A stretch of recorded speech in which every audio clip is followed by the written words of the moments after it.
India में जो पैदा होते हैं और बड़े होते हैं लोग, उनके जो लंग्स होते हैं, जो यूरोपियन और वेस्ट के जो लंग्स हैं, उससे कम 15 से 20% छोटे होते हैं। पर आम आदमी पे इम्पैक्ट विजिबल क्यों नहीं दिखता? आप दिल्ली के किसी भी अस्पताल में चले जाओ आज के दिन, उनके पल्मोनरी वार्ड्स ओवरफ्लोइंग हैं आज के दिन। कहते हैं कि एक आदमी ऑन एवरेज रोज 15 से 20 सिगरेट पी रहा है दिल्ली में। That is the air quality in Delhi. Delhi वाले तो 1000 में भी रह ही लेते हैं, उनके क्या रेजिस्टेंट हो जाए, ऐसा कुछ होता है? पोल्यूशन लेने से हम रेजिस्टेंट हो गए तो फिर तो हमें अपने हर बच्चे को एक पैकेट सिगरेट का दे देना चाहिए। रोज जाके तुम सिगरेट पियो और अपनी रेजिस्टेंस बढ़ाओ। हम यहाँ के कमरे की रीडिंग ले सकते हैं, देख सकते हैं।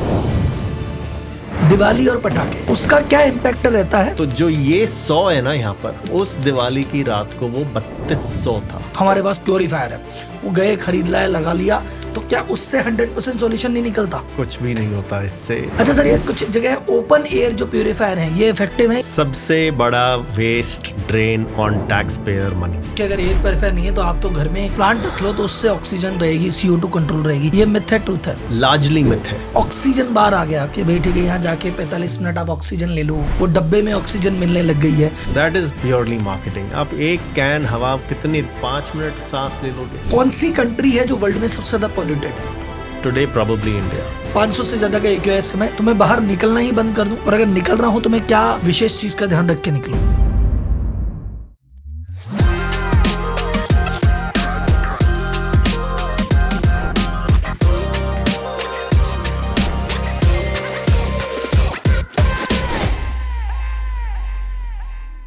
भारत का हर व्यक्ति ऑन एन एवरेज दिन में 5 से 10 सिगरेट पीता ही पीता है। दिल्ली वाला तो 20 पीता है। आप बोले सर जी मैं नहीं पीता, मैं तो थोड़ा सा नॉन स्मोकर हूं, मैंने आज तक सिगरेट के हाथ नहीं लगाया। भैया उन्हीं की बात कर रहा हूं जो सिगरेट के हाथ नहीं लगाते। जो सिगरेट पीते हैं वो अपनी 4-5 इसमें एक्स्ट्रा जोड़ लेना। दिल्ली में जो आप न्यूज सुनते हैं AQI 500 पार गया, 1000 पार गया, वो जो रूटीन में 300-400 रहता है, इसका मतलब है आप डेली 15 से 20 सिगरेट पीते ही हैं। और अगर आपको इस बात का वहम है कि सर जी बाहर रहना तो बहुत रिस्की है, मैं तो अंदर आता हूं, घर में गेट वेट सब बंद कर लेता हूं और मुझे तो काय बात का खतरा। भैया अंदर ज्यादा खतरा है, बाहर के AQI बहुत ज्यादा है, लेकिन बाहर आप 10% टाइम रहते हैं। हमने घर से ऑफिस जाते टाइम, ऑफिस से घर आते टाइम, लेकिन हम 90% टाइम तो अपने घर के अंदर पैक रहते हैं, ऑफिस के अंदर पैक रहते हैं। वहां क्या खतरा? वहां खतरा ज्यादा है, वहां भी बाहर के प्रदूषण के कण हैं। प्लस जब आप अंदर पैक कर लेते हैं तो अंदर कार्बन डाइऑक्साइड से आपके जीवन पे बहुत फर्क पड़ता है। प्लस बहुत सारी ऐसी चीजें जो आप नजरअंदाज करते हैं। ये जो मच्छरदानी की कॉइल जल रही है, ये जो स्प्रे आप कर रहे हो, ये जो धुआं अगरबत्ती का हो रहा है, ये जो कुकिंग हो रही है, जो आप कमरे में बैठ के सांस ले रहे हो, ये सभी चीजें प्रदूषण को बढ़ाती है। और आपको लग रहा है एयर प्योरीफायर ले लिया सब ठीक हो जाएगा। सभी एयर प्योरीफायर भी नहीं करते। अगर आपको रात को ढंग से नींद नहीं आती, या सुबह उठने के बाद आपको लगता है यार मैं फ्रेश फील नहीं कर रहा, यार मेरा शाम को दिमाग चलना बंद हो जाता है, मैं चीजें भूलने लग गया हूं, ये सभी इंपैक्ट हैं वायु प्रदूषण के। आपको लगता है खाने से हो गया होगा, मोबाइल से हो गया होगा। भैया जिम्मेदार आपकी हवा है जो दिख भी नहीं रही। तो भैया ये पॉल्यूशन बाहर जो हो रहा है इसके कारण क्या है, जो घर में हो रहा है उसके कारण क्या है, बाहर जाए तो कैसे बचे, घर में आए तो कैसे बचे, किन से होता है, कैसे बचना है, इन सभी कारणों पे आपके भाई ने एक डिटेल में पॉडकास्ट किया है मिस्टर वरुण अग्रवाल जी से, जिनकी कंपनी है ब्रीथ इजी, जो इस मैटर पे पिछले 10-12 साल से काम कर रही है। और ये एक्सपर्ट है आपके घर का जो PM 2.5 या AQI है, इसको 0 कैसे ला सके, आपकी प्रोडक्टिविटी कैसे बढ़ा सके, आपके अंदर के फेफड़ों की कैपेसिटी को कैसे बढ़ा सके। तो ये पॉडकास्ट उनके लिए जिनके घर में छोटे बच्चे हैं, जिनके घर में वो बच्चे हैं जो इस समय पढ़ाई की तैयारी कर रहे हैं, जिनके घर में बुजुर्ग रहते हैं। ये पॉडकास्ट आपके लिए जरूरी नहीं, बहुत ज्यादा जरूरी है। सारे काम छोड़िए, इसको सबसे पहले देखिए। नमस्कार वरुण जी, आपका स्वागत है हमारे पॉडकास्ट पे। नमस्कार, थैंक यू। सर आज की डेट में जो जिस तरह का माहौल चल रहा है, you are the most demanded person है। तो सर एक चीज है, पॉल्यूशन के लेके जो इतना हल्ला हो रहा है मीडिया में, सब जगह धरने प्रदर्शन सब हो रहे हैं, एक ये बताइए ये समस्या कितनी सीरियस है, और क्या ये दिल्ली तक ही लिमिटेड है या बाकी शहरों पे भी इसका इम्पैक्ट है? सबसे जरूरी क्वेश्चन आपने शुरू में ही पूछ लिया, थैंक यू। ये जो इशू है ना, अभी हम इसका 1% भी नहीं समझ पाए हैं। 99% छिपा हुआ है जो हमें नुकसान दे रहा है। इतना ज़रूरी और इम्पोर्टेंट है। मेरा तो ये दावा है कि आज के दिन जो इंडिया में कैंसर केसेस हैं, आधे से ज़्यादा cancer cases are directly linked to प्रदूषण बिकॉज ऑफ हवा। इतना ज़्यादा सीरियस मैटर है, और ये सिर्फ दिल्ली तक सीमित नहीं है, ये पूरे इंडिया, कश्मीर से लेके कन्याकुमारी और गुजरात से लेके असम तक ये प्रॉब्लम है। मैं आपको एक मैप दिखा सकता हूँ इंडिया का। जिसमें मोर्टेलिटी दिखाते हैं कि डेथ्स बिकॉज ऑफ PM 2.5 जो पार्टिकल पोल्यूशन होता है उसकी वजह से कितनी मौतें होती हैं इंडिया में। और ब्लू, उस मैप में ब्लू अच्छा होता है और रेड खराब होता है। पूरे इंडिया में कहीं भी ब्लू नहीं है, पूरा का पूरा लाल है। तो ये जो बात करते हैं ना, मीडिया दिल्ली की बात करता है क्योंकि दिल्ली कैपिटल है। पूरे दुनिया में कहा जाता है Delhi is the world's most polluted capital, तो इसीलिए अटेंशन दिल्ली पर आ गया। पर ये जो प्रॉब्लम है हमारी, पूरे देश की प्रॉब्लम है, पाकिस्तान की भी प्रॉब्लम है, बांग्लादेश की भी प्रॉब्लम है। ये पूरा एयर शेड हमारे सब कॉन्टिनेंट को कवर कर देता है और हर जगह प्रॉब्लम है ये। क्यों सर, आप मैं इसलिए मैंने सवाल पूछा। एक दिन हमारी टीम सारे 4-5 लोग बैठे थे और ऐसे ही बैठ के थे, अरे यार दिल्ली में ऐसा हो गया, अरे यार दिल्ली में, यार दिल्ली का AQI ऐसे, दिल्ली का क्या है। तो ऐसे बैठे बता रहे यार अपना AQI क्या है, देखे तो सही। तो जाने की बात हुई, अरे पता है लंदन में तो AQI इतना है, वहाँ तो 12 है, वहाँ तो 20 है। अच्छा ले अपना देखते। फिर हमने देखा, उनका यार 150 में तो अपन भी बैठे हैं। मेरे मन बात कर रहे हैं दिल्ली की, तो 150 में फिर सब जगह मालूम किया कि और कहाँ है। तो कोई भी ऐसी जगह नहीं मिली मुझे ढंग की जो कि 100 से कम पे बैठी हूँ। तो मैंने कहा अरे पोल्यूशन की जगह तो सब जगह है। अब एक और चीज़ सर, जैसे अपन बात करते हैं दिल्ली में, भैया आपकी बार हाहाकार हो गया, 500 से ज़्यादा AQI पार हो गया। तो ये AQI क्या है सबसे पहले तो, और ये AQI 500 हो गया, 600 हो गया, इसका मतलब क्या है, मीनिंग क्या है आम भाषा, आम आदमी के लिए। तो AQI बनाया ही गया आम आदमी के लिए ताकि वो समझ सके कि हवा जो मैं सांस ले रहा हूँ वो मेरे लिए कितनी सेफ है या कितनी अनसेफ है, कितनी हानिकारक है और कितनी लाभदायक है मेरे लिए। तो AQI जो पब्लिश किया जाता है सेंट्रल पोल्यूशन कंट्रोल बोर्ड की तरफ से, वो 6 क्राइटेरिया पोल्यूटेंट्स होते हैं हमारे। 6 पोल्यूटेंट्स हैं, PM 2.5, PM10, carbon monoxide, nitrogen dioxide, sulphur dioxide and ozone. ये 6 पोल्यूटेंट्स की हर एक की अलग अलग एल्गोरिदम कैलकुलेशन है, हर एक का अलग AQI आंकड़े करके वो डिराइव किया जाता है। ठीक है। हर एक का अलग AQI जब डिराइव कर दिया तो उसी समय जो सबसे हाई नंबर है AQI का, वो उस दिन का AQI माना जाता है। ठीक है। तो आज के दिन अगर PM 2.5 सबसे ज्यादा है तो PM 2.5 का जो AQI सबसे अगर बड़ा है तो वो दिखाया जाएगा कि आज का AQI ये है। अगर ओजोन, समर में ओजोन बहुत हाई होता है इंडिया में, अगर ओजोन सबसे हाई AQI हुआ तो वो दिखाया जाएगा AQI क्या होता है। पर ये जो सेंसर है यहाँ पे, ये अंदर की हवा देख रहा है, ये बाकी सारे जो मैंने आपको 6 गिनाए वो नहीं गिन रहा, खाली PM 2.5 गिनता है।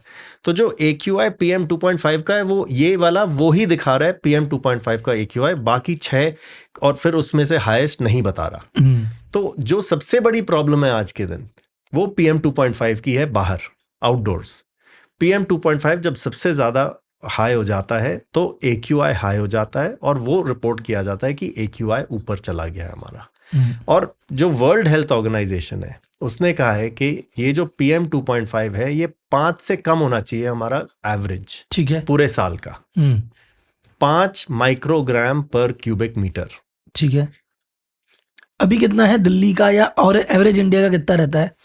यहाँ पर बाहर मैंने देखा 100 के करीब था। ठीक है। मतलब 20 गुना ज्यादा जितना हमें लेना चाहिए। ठीक है। और ये क्लास 1 कार्सिनोजन है, कैंसर प्रोड्यूसिंग। तो हम सांस ले रहे हैं, दिख भी नहीं रहा, हमें पता भी नहीं है हमें, बट ये 100 माइक्रोग्राम मेरे अंदर जा रहा है, मेरे लंग्स में जा रहा है, मेरे हर शरीर के हर ऑर्गन में जा रहा है। क्योंकि लंग्स ये इतना छोटा है कि लंग्स के थ्रू जाकर के खून में चला जाता है, और एक बार खून में चला गया, खून तो पूरे शरीर में दौड़ता है, तो उस खून के जरिए वो हर शरीर के हर ऑर्गन में पहुंच जाता है, including reproductive system, including kidney, liver, brain, heart, हर जगह पहुंच जाता है। लंग में तो पहले है ही, बट वहां से हर ऑर्गन तक पहुंच सकता है। तो ये PM 2.5 बहुत ज्यादा खतरनाक है। ग्लोबली कहते हैं कि दुनिया की 90% पॉपुलेशन इस PM 2.5 को अनसेफ लेवल्स पे में रहती है। 90% population of the world, but India में मैं कह सकता हूं कि 99.9% population of India is in bad air way PM 2.5। तो सबसे पहले तो एक चीज, अभी हमने AQI पे बात करेंगे, PM 2.5 क्या हुआ? जैसे एयर क्वालिटी सबको समझ में आ गई है, ठीक है, AQI से हम नाप रहे हैं कि क्या जो कण नहीं होने चाहिए वो है, तो PM 2.5 क्या है? वन ऑफ दोज कण। ठीक है, बहुत अलग अलग तरीके के पोल्यूटेंट्स हो सकते हैं हवा ठीक है। में। One of them is PM 2.5। ठीक है। PM का मतलब पार्टिकुलेट मैटर, स्मॉल पार्टिकल्स जो हवा में तैरते रहते हैं, और वो सिर्फ कुछ मिनटों या घंटों के लिए नहीं, ये हफ्तों और महीनों के लिए हवा में तैर सकते हैं। ये अफ्रीका से इंडिया तक तैर के हवा में आ सकते हैं, इतने छोटे होते हैं और हवा में रहते हैं। कुछ भी अगर आप जलाओ तो जो धुआं दिखता है आपको गाड़ी से के एग्जॉस्ट से के बाहर, जो आपको धुआं दिखता है, वो धुएं का एक पार्टिकल PM10 या PM 2.5 या PM1 कहलाता है। वो पार्टिकल जब हवा में आ जाता है उसको ब्लैक कार्बन भी बोलते हैं कभी कभी। Some particles of PM 2.5 are black carbon, some are not black carbon, but black carbon is the most dangerous. It's like cigarette, जैसे अगर आप सिगरेट पी रहे हो वैसा है वो। अब वो ब्लैक कार्बन जब लंग्स में चला जाता है तो पिंक लंग्स को वो काला कर देता है। भगवान ने हमें ना लंग्स ऐसी कैपेसिटी की दी है कि अगर हम नॉर्मल लाइफ जिए, बिना दौड़े, बिना जिमिंग के, सेडेंट्री लाइफस्टाइल जिसको कहते हैं, एकदम रिलैक्स वाली, तो हमें खाली 20-30% लंग कैपेसिटी चाहिए, उससे ज़्यादा चाहिए भी नहीं। बट अगर 80% से ज़्यादा लंग्स खराब हो गए, वो काले हो गए, तो फिर जो सेडेंट्री लाइफस्टाइल भी है वो खत्म। फिर ये अंदर जो फिल्टर है उसको चेंज करना पड़ेगा। तो सर यही मैं सवाल पूछने वाला, जैसे कई बार कहते हैं ना, जैसे एक टाइम था भी 4-5 दिन के लिए मैं दिल्ली रहने वाला था, तो आप आसपास लोग कह रहे हैं अरे भाई दिल्ली मत जाओ इस समय, वहाँ तो 1000 के AQI पार हो रहा है, वहाँ ये हो जाएगा, वहाँ ये हो जाएगा। तो एकदम वो डरते डरते, मैंने कहा जाना तो पड़ेगा, ऑप्शन नहीं है। अब मैं ऐसे डरते डरते जा रहा था कि न जाने क्या ही हो जाएगा। वो तरह कोई मूवी में कि अरे खांसने लग जाएंगे, कुछ और हो जाएगा, आंखें जलेगी, क्या होगा। अब वहाँ गए, मैंने कहा 1000 है क्या, लग तो नहीं रहा ऐसा फील। अच्छा, वहाँ जो दिल्ली के लोकल आदमी है कह रहे राहुल जी भाई कुछ नहीं है, हम तो देखो कल रात को पार्टी भी करके आए, अभी तो हम ये भी कर रहे हैं, देख ओपन गार्डन में बैठे हैं ऐसे वैसे। तो फिर मैंने कहा ये अगर इतनी खतरनाक चीज़ है और मैं इतने लोग कह रहे हैं साइंटिफिक है तो खराब है ही, लेकिन इतना होने के बाद जब दिल्ली वाले इतने टाइम से रह रहे हैं तो इन पे इम्पैक्ट भी ये समझ में आ रहा है कि ठीक है आपकी लाइफ कम हो जाएगी, बुढ़ापे में आपको दिक्कत आएगी, 70 की उम्र में दिक्कत है, अस्थमा वालों को दिक्कत है, बीमार को ज्यादा दिक्कत है, बुजुर्ग को दिक्कत है, पर आम आदमी पे इंपैक्ट विजिबल क्यों नहीं दिखता? यही कारण है जो आपने बताया 80-20 वाला। Great question. बिल्कुल 80-20 वाला भी है, और इसमें कुछ शॉर्ट टर्म इम्पैक्ट्स हैं और कुछ लॉन्ग टर्म इम्पैक्ट्स हैं। ठीक है। शॉर्ट टर्म इम्पैक्ट इमीडिएट, खांसी हो गई, आंखों से पानी निकल रहा है, रैश हो गया स्किन पे, ये सब शॉर्ट टर्म इम्पैक्ट्स हैं। और ये अगर आप कहते हो आम आदमी को फर्क नहीं पड़ रहा है इतना, उसमें पूरा सच नहीं है ये। आप दिल्ली के किसी भी अस्पताल में चले जाओ आज के दिन, उसके जो पल्मोनरी वार्ड है, जो जहाँ पे लंग्स को देखते हैं, किसी भी अस्पताल में चले जाओ, उनके पल्मोनरी वार्ड्स ओवरफ्लोइंग हैं आज के दिन। पूरा अक्टूबर एंड से लेकर आज तक वहाँ पर लाइन लगी हुई होती है, क्योंकि जैसे ही पोल्यूशन बढ़ जाता है लोगों की लाइन लग जाती है वहाँ पर, और आम आदमी को भी इम्पैक्ट होता है। कुछ लोगों को नहीं होता, वो सही है, क्योंकि हर एक की फिजियोलॉजी अलग होती है। या वो कहते हैं भी थोड़ा रेजिस्टेंट हो जाए, ऐसा कुछ होता है कि भाई हमारी तो आदत हो गई, अब तो दिल्ली वाले तो 1000 में भी रह ही लेते हैं, उनके क्या है। अगर ये सच होता कि पोल्यूशन लेने से हम रेजिस्टेंट हो गए, तो फिर तो हमें अपने हर बच्चे को स्कूल के बैग में एक पैकेट सिगरेट का दे देना चाहिए कि बच्चे रोज जाके तुम सिगरेट पियो और अपनी रेजिस्टेंस बढ़ाओ, अपनी इम्यूनिटी बढ़ाओ। क्या हम करते हैं ऐसे? नहीं करते ना। अगर गंदी हवा लेने से आपकी रेजिस्टेंस बढ़ती है, इम्यूनिटी बढ़ती है, कि हम यूज्ड टू हो गए, हमें कुछ नहीं होता, तो फिर तो हमें सिर्फ गंदी हवा लेनी चाहिए, हम और भी ज्यादा स्ट्रांग हो जाएंगे, हम हीमैन हो जाएंगे। क्यों हम साफ हवा की कोशिश करते हैं? आइडल AQI आपने बताया कि भाई इसे 5 के आसपास चल रहा है, तो अभी जैसे अगर कंपैरिजन में बात करूं कि जो best countries of the world है वहां AQI क्या लेवल में रहता है, और अगर इंडिया की मैं बात करूं तो यहाँ एवरेज AQI क्या रहता है कंपैरिजन में बात करें? 5 PM 2.5 होना चाहिए। AQI आइडियल ग्लोबली 50 AQI के नीचे होना चाहिए। 0 to 50 is considered in the green zone, which means PM 2.5 0 to 5 या 0 to 9 तक भी गुड कंसिडर करते हैं। अगर मैं स्विट्जरलैंड में था वर्ल्ड इकोनॉमिक फोरम के इवेंट पर, तो वहां पर बाहर जब उस टाइम काफी ट्रैफिक होता है, भीड़ होती है डावोस में, क्योंकि पूरी दुनिया से लोग जेट्स लाइन लगे होते हैं, बहुत लोग होते हैं उधर। तो तभी भी बाहर मेरी रीडिंग इसी सेंसर पे 0 थी, 0। भीड़ के बाद रीडिंग 0 थी। ठंड भी थी, विंटर्स में होता है वर्ल्ड इकोनॉमिक फोरम, बर्फ पड़ रही थी वहां, भीड़ भी थी, फिर भी रीडिंग 0 थी। अब आप सोचो, this is the best peak, that is the best. तो Davos is the best. But आज के दिन आप न्यूयॉर्क निकाल लो, आप लंदन निकाल लो, आप कहीं भी यूएस की कोई सिटी निकाल लो, यूरोप की कोई सिटी निकाल लो, उसका AQI निकाल लो, ऑस्ट्रेलिया का निकाल लो, सिडनी, एडिलेड, मेलबर्न, कहीं भी निकाल लो, आपको AQI 50 से कम मिलेगा बाहर का। और यहाँ पे 100+ चल रहा है सब में, या कैसा है? यहाँ कुछ पे एवरेज, जैसे मेट्रो सिटीज की बात करें, दिल्ली, मुंबई, इनकी मेट्रो सिटीज में तो विंटर के टाइम 300, 400, 500, 600, और समर मॉनसून के टाइम 100, 200, 250 तक भी चला जाता है। होना चाहिए 50 के नीचे। और ये सिंपल क्लास 1 कार्सिनोजन है।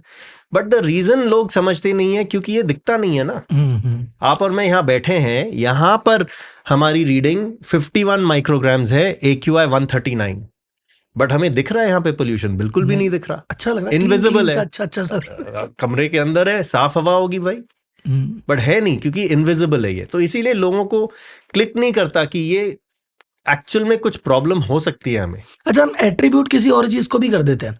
जैसे अगर मान लो कुछ हो गया, अरे खाने पीने में हो गया होगा, जैसे किसी के कैंसर हो गया, तो कोई ये नहीं कहेगा कि यार मेरे हवा से हो गया, कहेगा यार ये यार अपन है ना मिलावटी सब्जी खाते हैं ना, इससे हो गया यार एक अपने खाने में कुछ अपन ने गड़बड़ खा लिया, उससे हो गया। ये दुनिया उसको ब्लेम कर देती है, इस पे ये छुपी हुई हवा छुपी हुई रह जाती है, इस पे कोई ब्लेम नहीं कर पाता। और आप खाना कितना खाते हो दिन में? हाँ, 400, 500, 800 ग्राम ज्यादा में ज्यादा। हवा आप 11,000 लीटर एक बंदा एक दिन में सांस लेता है। तो 2-3 लीटर पानी हम बड़ा केयरफुली कि RO पानी है, साफ पानी है, पूछ के हम पीते हैं कहीं बाहर जाते हैं तो। खाना हम हमेशा ऑर्गेनिक खाना ढूंढते हैं, अच्छा खाना, फ्राइड नहीं होना चाहिए, ये नहीं होना चाहिए, कर लो, इससे बचो, ऑर्गेनिक कितना सोचते हैं हम।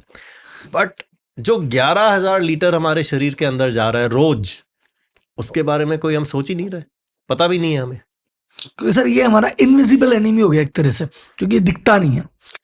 सर अभी जैसे एक ये मशीन है, ये मशीन है, अभी आपने तो बता दिया आज हमें, बाकी नॉर्मल आदमी कैसे पता लगा सकता है कि वो जिस घर में बैठा है या जिस ऑफिस में बैठा है या बाहर जा रहा है, वहाँ कितना है प्रदूषण?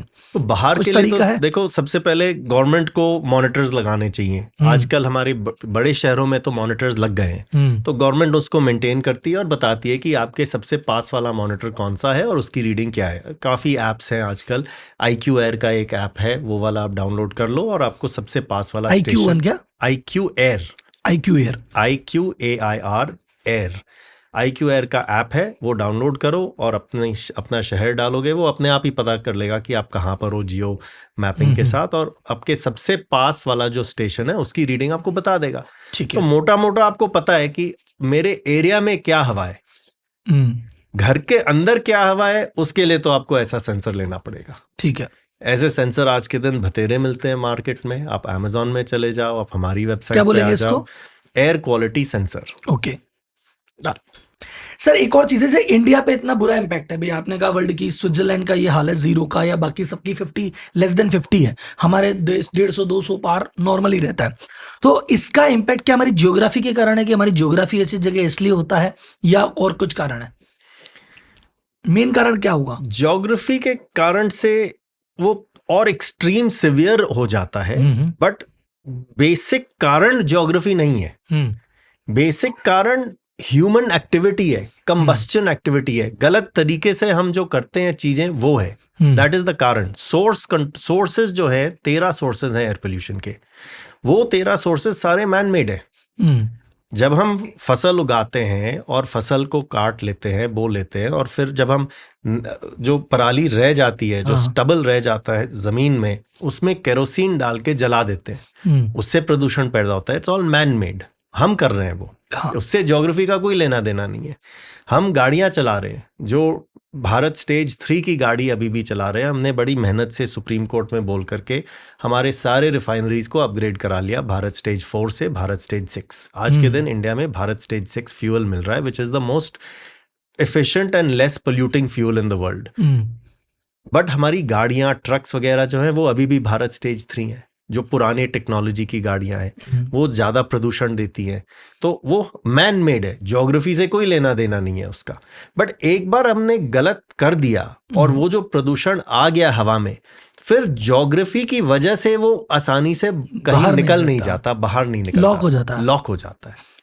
तो जैसे, क्योंकि मैं ज्योग्राफी के लिए से पूछ रहा था, क्योंकि जितनी भी इंडिया की पोल्यूटेड सिटी की लिस्ट निकालेंगे, पोल्यूटेड लगभग सारी है, लेकिन नॉर्थ की सिटियों का नंबर ज्यादा रहता है, साउथ का कंपैरेटिवली कम रहता है। तो इसका ज्योग्राफिकली रीजन है कुछ? नॉर्थ का ज्यादा है, साउथ का रिलेटिवली कम है। बट साउथ में कोई भी सिटी दिखा दो जो 50 के कम हो एवरेज में पूरे साल, कंपैरेटिवली वो तो नहीं है ना। तो पोल्यूशन तो साउथ में भी है। मेरे कस्टमर्स बैंगलोर में, चेन्नई में, हैदराबाद में भी हैं। छोटे छोटे, मतलब जो चेन्नई से 2 घंटे दूर विलेजेस हैं, वहां पे भी कस्टमर्स हैं हमारे। तो क्योंकि हर जगह प्रदूषण है आज के दिन, it is not north and south. और सिटी अर्बन और रूरल का भी फर्क पड़ता है या उसमें भी है? जैसे कि भाई जयपुर शहर है मेन, या दिल्ली है, दिल्ली में तो है, दिल्ली से अगर मैं 20 किलोमीटर चला जाऊं किसी गांव में, तो वहां भी है सेम या कम या क्या ज्यादा? कभी कभी तो उससे बहुत ज्यादा है। रीजन सिंपल रीजन है, क्योंकि आज के दिन इंडिया में जो कुकिंग होती है रूरल इंडिया में, वो एलपीजी पे नहीं होती, सिलेंडर नहीं होता उनके पास, वो लकड़ी जलाते हैं, गोबर गैस जलाते हैं। और उस लकड़ी और गोबर गैस के जलाने में जहां उनका खाना बनता है, तो धुआं ही धुआं होता है उस कमरे में। और वहाँ जो हमारे गांव हैं, जो रूरल इंडिया है, वहाँ मोस्टली मेन जाकर के बाहर फील्ड्स में काम करते हैं, एग्रीकल्चरल। और जो बच्चे हैं और जो महिलाएं हैं, वो घरों में रह करके खाना बनाते हैं और हेल्प करते हैं। तो सबसे ज़्यादा इम्पैक्ट उनको होता है, क्योंकि वो घर के अंदर बैठ के जब खाना बनाते हैं और वो जो लकड़ी से वो चूल्हा में आग देने के लिए करते हैं, तो सबसे ज़्यादा प्रदूषण उनके अंदर जाता है। मैं सबसे पहले साल जब ये शुरू किया था काम, ब्रीद इजी शुरू किया था 2013 में। 2014 में मैंने कहा चलो कहीं बाहर चलते हैं छुट्टी के लिए। मैंने कहा राजस्थान में एक एकदम छोटे विलेज में एक पुरानी सी हवेली थी, वहाँ उन्होंने बड़े अच्छे कमरे बना रखे थे। मैंने कहा बुक करके चलते हैं 2-3 दिन के लिए बच्चों के साथ। पहुंचे उधर, बहुत सुंदर छोटा सा गांव पास में और एकदम पुरानी सी हवेली, और बड़े अच्छे से उन्होंने कमरे बना रखे। पुरानी हवेली, सारे खिड़की वगैरह तो जो पुराने लकड़ी के खिड़की होते हैं, हवा अंदर बाहर हो रही है, कोई वो नहीं है। मैंने कहा चलो वेरी नाइस। शाम हुई 6 बजे, जो सारे विलेज में जो खाना बन रहा था उसका धुआं पूरा उसी एरिया में लिंगर कर रहा था। पूरी रात धुआं ही धुआं कमरे के अंदर। मैंने कहा इससे अच्छा तो मेरा दिल्ली का घर बेटर है, जहां मुझे पता है कि मेरी हवा साफ है, 0 AQI है। मैं आया था फ्रेश साफ हवा लेने के लिए, बट तब मुझे पता चला कि ये तो रूरल इंडिया में और भी ज्यादा बड़ी प्रॉब्लम है। और पता भी नहीं, वो लाइफ का हिस्सा बन गया कि ये तो ऐसा होता ही है, शाम को तो ऐसा होता ही है। तो वो वाली बात हो रही। अच्छा सर, सीजन का भी इफेक्ट पड़ता है कि भाई सर्दी में ज्यादा पोल्यूशन हो गया या गर्मी में कम हो गया, या मानसून में, जैसे मानसून में दिखाते हैं कि PM 2.5 एकदम ही कम हो गया, रिड्यूस हो गया, ये क्या रहता है? ये तो आसान है। मानसून में बारिश होती है, पानी से जो प्रदूषण है हवा में वो धुल जाता है, ठीक है, तो कम हो जाता है। समर में हॉट एयर राइजेस, गर्म हवा ऊपर जाती है, ठंडी हवा नीचे आती है। तो जब गर्म हो जाता है तो जो हवा ऊपर जाती है तो उसके साथ प्रदूषण भी ऊपर चला जाता है, तो जो हम सांस ले रहे हैं वो कम हो जाता है। विंटर्स में cold air comes down, settles down. Plus एक और फिनोमेना है विंटर में, टेम्परेचर इन्वर्जन का। टेम्परेचर इन्वर्जन का मतलब एक लेयर गर्म हवा की पूरे नीचे ट्रैप कर देती है कोल्ड एयर के अंदर, तो वो जो नीचे का लेयर है वो बाहर नहीं निकल पाता। अगर वो बाहर नहीं निकल, टेम्परेचर इन्वर्जन हो जाता है, तो वो जो ट्रैप रहता है नीचे वो वहीं रहता है। प्लस दिल्ली की ज्योग्राफी ऐसी है कि एक तरफ अरावलीज और एक तरफ हिमालय, तो वो हवा दोनों के बीच में और टेम्परेचर इन्वर्जन की वजह से अटक गई। और विंड की स्पीड जो है वो कम हो गई नॉर्थ वेस्ट से साउथ ईस्ट से की डायरेक्शन में, तो वो हवा वहीं की वहीं रह जाती है एट द ब्रीदिंग लेवल। और विंटर्स में सबसे ज्यादा प्रदूषण की फीलिंग आती है फिर। मतलब होता भी है, हाँ, हाँ। क्योंकि वो एस्केप नहीं कर वो पाता। महसूस होने लग जाता है, वो मेटर में दिखने लग जाता है वाली बात। बिल्कुल। तो सर अभी अपन है ना पोल्यूशन पे अगले अपन ने बेस सेट कर दिया है, अपन आउटडोर पोल्यूशन पे बात करते हैं, और मेरा मेजर आज का फोकस है इंडोर पोल्यूशन पे, बिल्कुल। क्योंकि रिसर्च करते टाइम मैं इंडोर पोल्यूशन से ज्यादा डर गया। भाई मुझे आउटडोर सोल्यूशन पे ऐसा लगता था कि बाहर पोल्यूशन है, भाग के आ जाओ, घर में बंद करो, यही रहो, पोल्यूशन से बचो। फिर मुझे अभी आपसे मिलके पता चला अंदर ज्यादा है, तो उस पर बहुत डिटेल में बात करेंगे। एक बार बाहर वाले पोल्यूशन पे 5-10 मिनट बात करके कि क्या कारण है, उस पर क्या हो सकता है। तो सर बाहर के जो भी पोल्यूशन है, आपने 13 कारण बताए थे, 13 में से कोई भी 4-5 बड़े कारण सीक्वेंस में, कि सबसे बड़ा तो ये है, और फिर ये है, फिर ये है, फिर ये है, ऐसा कुछ है? मैं सीक्वेंस में लगाना नहीं चाहता, ठीक है। कभी बोलता भी नहीं हूं कि ये सबसे बड़ा है और ये दूसरा है, क्योंकि ठीक है। सारे 13 कॉजेज पे हमें काम करना जरूरी है। 13 के 13 इंपॉर्टेंट हैं, और अगर 13 के 13 पे हम काम शुरू करेंगे तो तब जाकर के अगले 8, 10, 12 साल में ये प्रॉब्लम का कुछ हल दिखेगा हमें। अगर मैंने कह दिया कि ये 1, 2, 3 है, और तो सिर्फ 1 या 2 पे काम होगा, बाकियों पे काम होगा नहीं, और फिर ये प्रॉब्लम कभी जाएगी नहीं। तो बिना किसी ऑर्डर दिए जो प्रॉब्लम्स हैं वो मैं बताता हूं। सबसे पहला, not in any order, waste management. ठीक है। हम दिल्ली शहर में 7,000 टन वेस्ट रोज जलाते हैं ओपन में। हमारी लैंडफिल कैपेसिटी है 4,000 टन। हम 11,000 टन कूड़ा रोज पैदा करते हैं दिल्ली में, और 7,000 उसमें से 7,000 टन जला देते हैं, क्योंकि हमारे पास जगह नहीं है वो रखने के लिए। तो जब वो जलता है धुआं, वो कूड़ा, और जो धुआं होता है उससे प्लास्टिक भी जलता है, गीला कूड़ा भी जलता है, और उससे ज्यादा धुआं होता है, ज्यादा प्रदूषण होता है, और वो फिर पूरी दिल्ली में स्प्रेड होता है। दूसरा, दिल्ली में विंटर्स में ठंड होती है, हाई राइज कम, लो राइज ज्यादा है दिल्ली में। हर लो राइज के बाहर एक सिक्योरिटी गार्ड बैठा रहता है, और उस सिक्योरिटी गार्ड को रात को ठंड तो लगेगी, इंसान है भाई, तो तपता है। तो वो फिर गर्म रखने के लिए अपने आप को कुछ ना कुछ ढूंढ के जलाता है, हाथ पाँव। वो हर गली चौराहे पे एक छोटा जलता ही रहता है। सही बात। तो अगर हर गली चौराहे पे 1, 2, 4, 10 जलते रहते हैं पूरी रात, तो अब आप सोचो पूरी दिल्ली में वो स्मोक, और फिर टेम्परेचर इन्वर्जन हो गया, और वो वहीं की वहीं रहा। तो सुबह उठते ही जब आप खिड़की खोलते हो तो कोहरा हो रहा है। कोहरा नहीं है, कोहरा नहीं, धुआं। मुझे पहले कोहरा है वैसा। कोहरा नहीं है वो, पहले होता था कोहरा, पर अब धुआं है गाड़ी का। और फिर ट्रांसपोर्टेशन सेक्टर में बहुत सारी चीजें हैं। एक तो गाड़ी खुद, जो भारत स्टेज 3 की गाड़ियां हैं, 4 की गाड़ियां हैं, वो उनको भारत स्टेज 6 होना पड़ेगा, अपग्रेड होना पड़ेगा, ताकि हमें फ्यूल का बेनिफिट मिले। हमारे रोड इंफ्रास्ट्रक्चर को इम्प्रूव करना पड़ेगा। जितने गड्ढे होंगे उतनी गाड़ियां स्लो चलेंगी, जितनी स्लो चलेगी उतना ज़्यादा प्रदूषण होगा, क्योंकि टाइम ज़्यादा लगता है स्लो गाड़ी में, और स्लो और ब्रेक में और चलने में, और फिर एक्सेलरेशन में। पार्किंग में खड़ी भी रहेगी ट्रैफिक में, तो वो धुआं फेंकती रहेगी। बिल्कुल। तो दूसरा ट्रांसपोर्टेशन सेक्टर, ट्रक्स, हमारे ट्रक्स जो हैं, जो सामान ट्रक्स के ऊपर रखते हैं, अगर ट्रक में 1000 किलो का सामान रख सकते हैं, अगर आपने 1100 किलो रख दिया तो वो जितना प्रदूषण देता है उससे 2 गुना प्रदूषण देगा। 10% बढ़ाते ही 10% बढ़ाते ही तो 200% पे चलता है। 200% पे वो ट्रक धुलता है ऐसे। बिल्कुल, वो ट्रक का शेप बदल जाता है। बिल्कुल। तो 10% पे 150 से 200% प्रदूषण बढ़ता है। अगर आप उससे ज्यादा करो, सोचो क्या हालत होती है। वो ट्रक जब खींचता है हाईवे पर तो धुआं ही धुआं बाहर दिखता भी है। वो तो हमारे ब्रिक किल्न्स भी हैं दिल्ली के बाहर, 1000 से 10,000 से ज्यादा ब्रिक किल्न्स हैं जहां ईंटें बनती हैं। वो सारी पुरानी टेक्नोलॉजी पर हैं, वो सारा धुआं निकालती हैं पूरा दिन। फिर हमारी 2 कुम्हार कॉलोनीज है दिल्ली में, वो हर शहर में है। मैं सिर्फ दिल्ली की बात कर रहा हूँ क्योंकि उसका ज्यादा मुझे पता है, बट ये हर शहर की कहानी है। ब्रिक जो कुम्हार कॉलोनी है, हर कुम्हार के घर के अंदर एक भट्टी है जिसमें वो अपने दिए वगैरह बनाते हैं। वो उसका रॉ मटेरियल जो फ्यूल है वो सॉडस्ट है। सॉडस्ट जल्दी जलता है और गर्म कर देता है। तो वो सॉडस्ट से जितना धुआं निकलता है वो सारा आधी दिल्ली को प्रदूषित कर देता है। तो ऐसे करके 13 कारण हैं जो क्रिटिकल है हमारे। सब एक मतलब ज्यादा नहीं, सभी कारणों पे नहीं, कुछ 1-2 कारण में। जैसे गाड़ी की बात कर रहे हैं तो ईवी के आने से क्या उस पर इम्पैक्ट पड़ेगा? बिल्कुल पड़ेगा, क्योंकि देखो ईवी के साथ ना कई लोग कहते हैं कि ईवी प्रोडक्शन में बहुत ज्यादा कार्बन फुटप्रिंट है।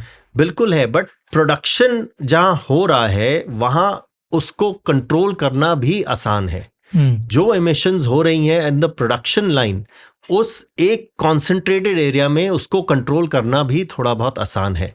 एक बार गाड़ी सड़क पे आ गई तो जो सड़क पे गाड़ी चल रही है और जो धुआं निकाल रही है, जो हर एक बच्चा और आदमी उस साइड पे चल रहा है, वो उस प्रदूषण के अंदर ले रहा है अपने।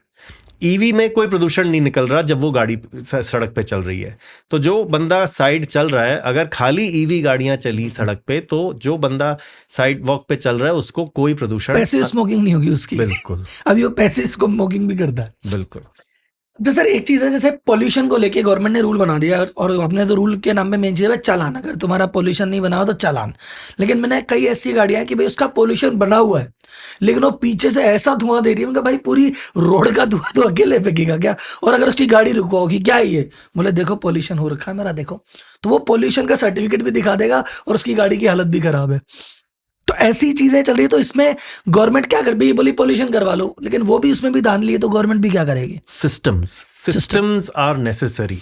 मैं 12 साल अमेरिका में रहता था। वहां पर ऐसा सिस्टम बना हुआ है, वहां पर अब सारी गाड़ियों में वो इलेक्ट्रॉनिक वो होता है, जो एक कंप्यूटराइज्ड सिस्टम होता है। आजकल सारी नई गाड़ियों में भी वो होने लग गया इंडिया में।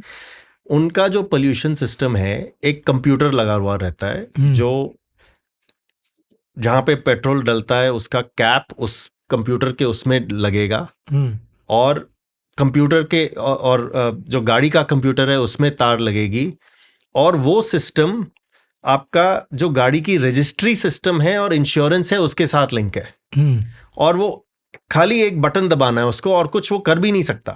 एक बटन दबाएगा, वो कंप्यूटर से सारा रीडिंग करके, सारा ऑटोमेटिक है, वो पास या फेल दे देगा वहीं की वहीं। आदमी कुछ नहीं कर सकता, और जब तक वो पास नहीं होता वो सर्टिफिकेट आपका निकलेगा नहीं उस सिस्टम से।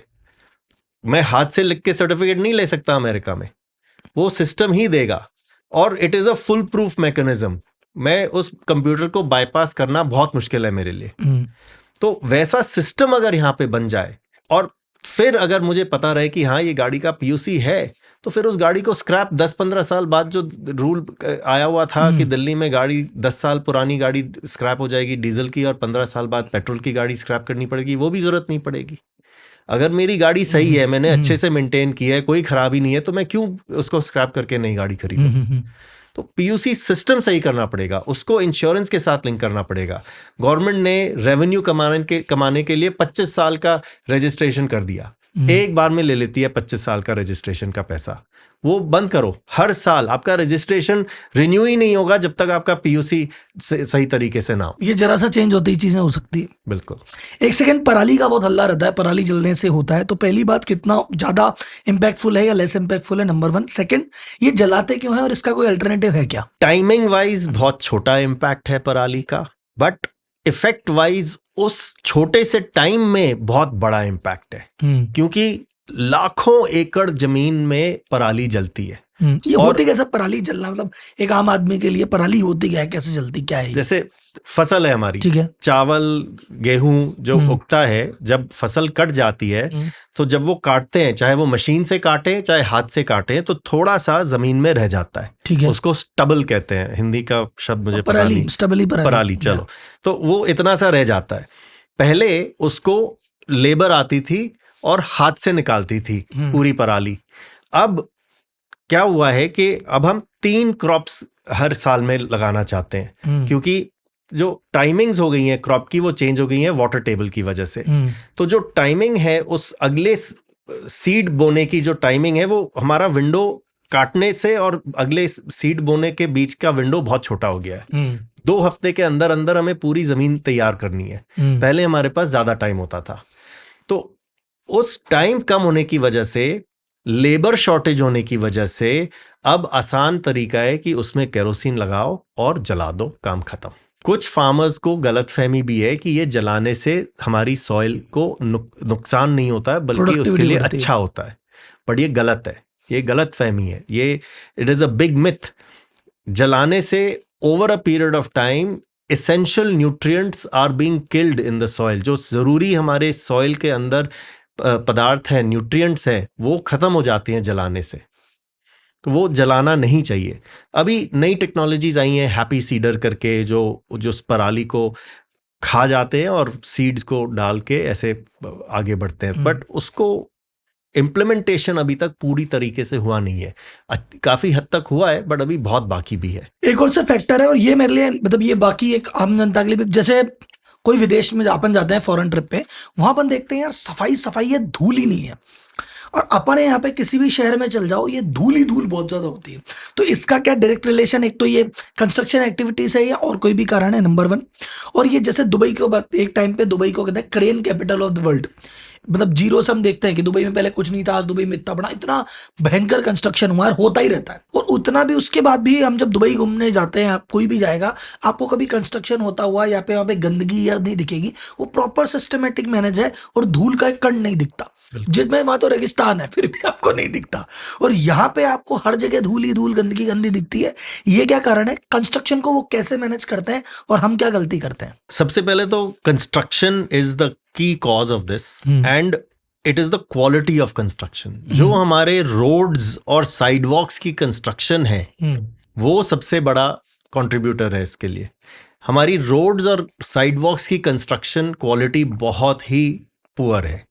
अगर वो ठीक कर दी जाएगी तो आधे से ज़्यादा डस्ट की प्रॉब्लम चली गई।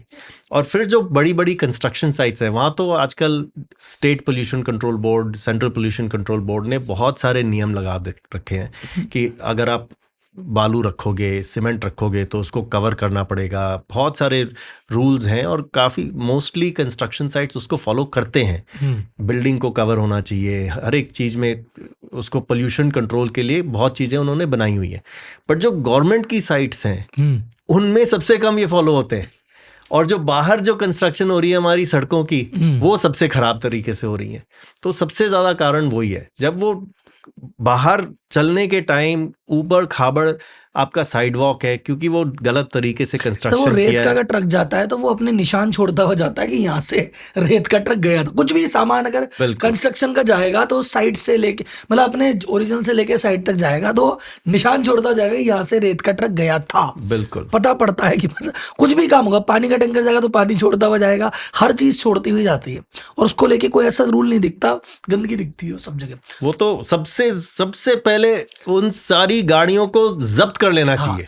सर हम तो मतलब दुबई में हम जब गए ना, फ्रेंड्स लोग तो मजाक बनाते हैं, यहाँ पे यार जिन्न कंस्ट्रक्शन करता है।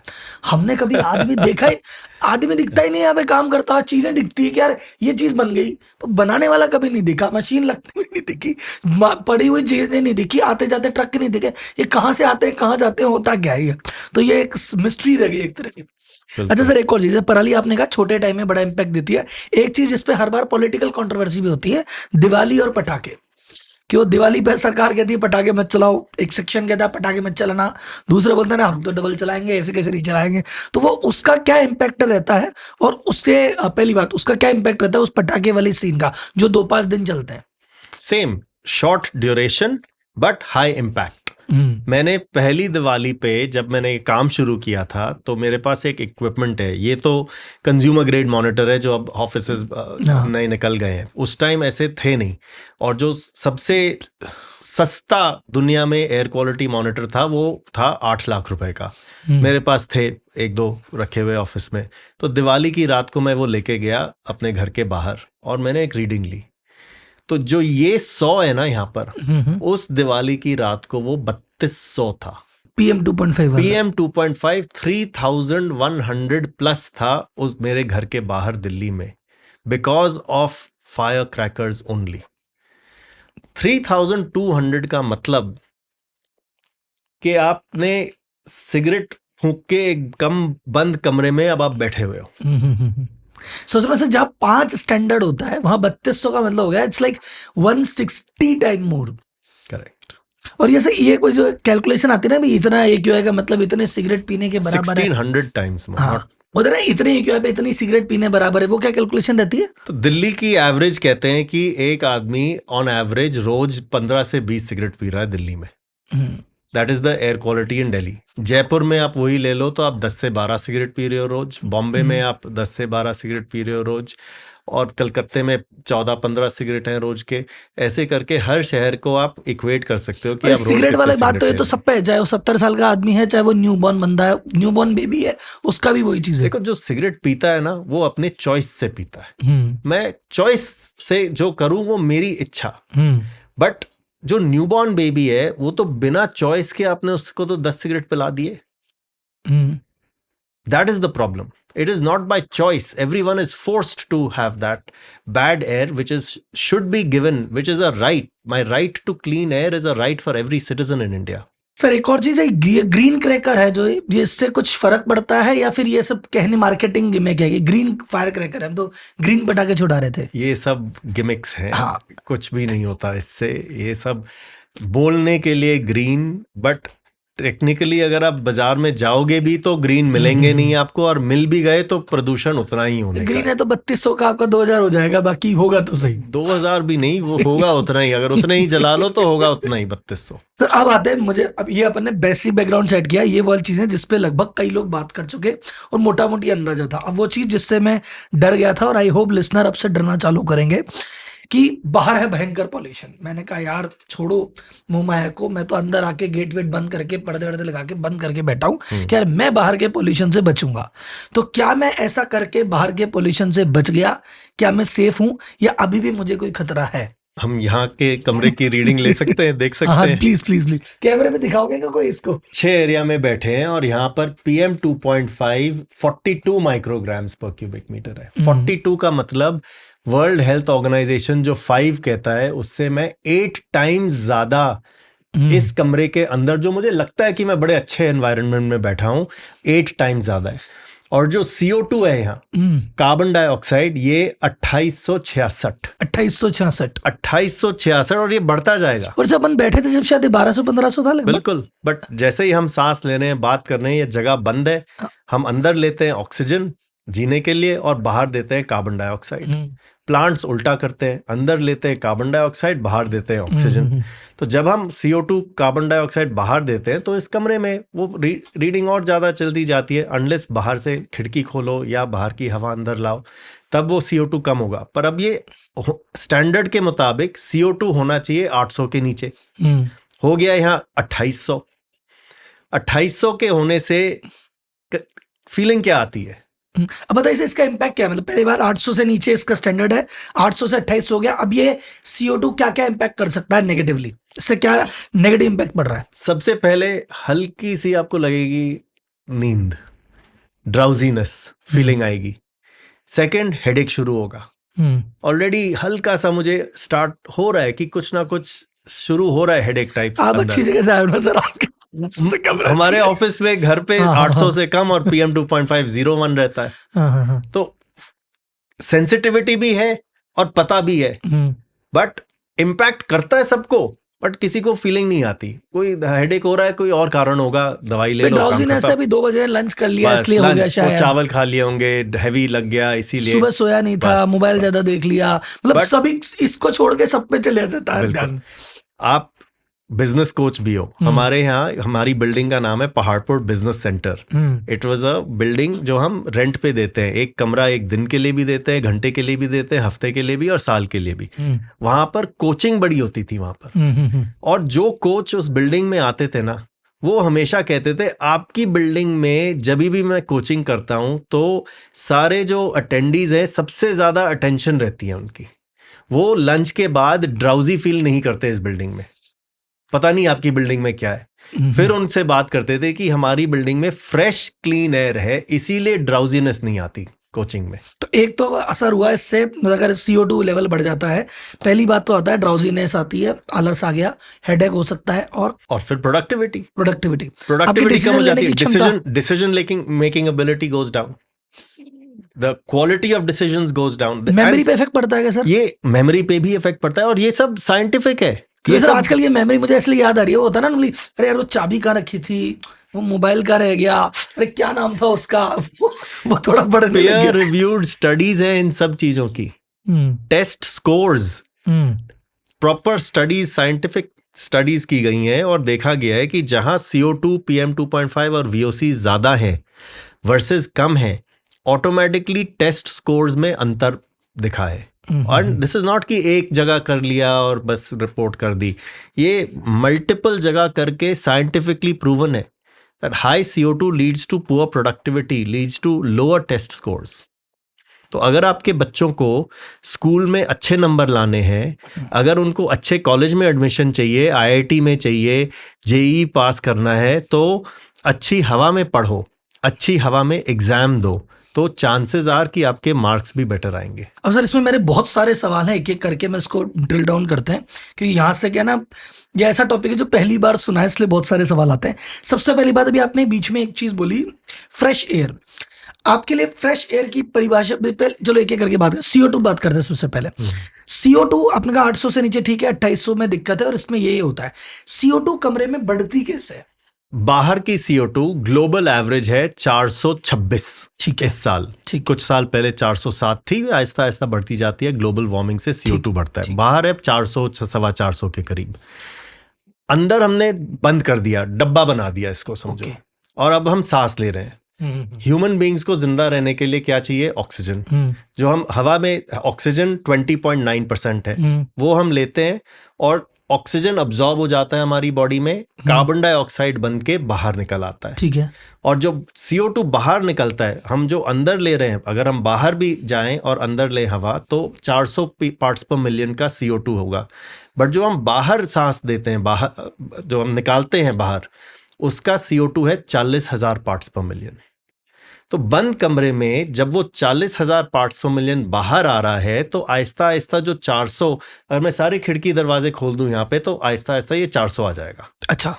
फिर बंद कर दूं और सांस लेता रहूं, तो वो 40,000 उस 400 से मिल के आहिस्ता आहिस्ता बढ़ता जाएगा। बेसिकली पैक जहां पे चीजें हो जाती है और आदमी सांस लेता रहता है, जैसे मैं बंद कमरे में अकेला बैठा हूं तो CO2 अलग है, हम 4 आदमी बैठे हैं तो फिर और बढ़ता जाएगा। बिल्कुल। तो और पैक है, तो अगर खुला है तो कंपैक्ट नहीं पड़ेगा। बिल्कुल बिल्कुल सही। ठीक है, तो CO2 बढ़ता कैसे समझ में आ गया, बढ़ के क्या इम्पैक्ट करता है समझ में आ गया। इसको कम करने का तरीका एक तो ये कि इसको थोड़ा सा बाहर की तरफ, मतलब खुले वातावरण में बैठे तो कम रहेगा। बिल्कुल। लेकिन अब इसका दूसरा सेंस है, अगर मैं खुले वातावरण में बैठता हूँ तो बाहर की गंदी चीजें अंदर आती है। बिल्कुल। तो मैं बाहर के PM.2 को बचाने के लिए पैक करता हूँ तो मुझे CO2 मार देती है, और खोलता हूँ तो PM मार देता है।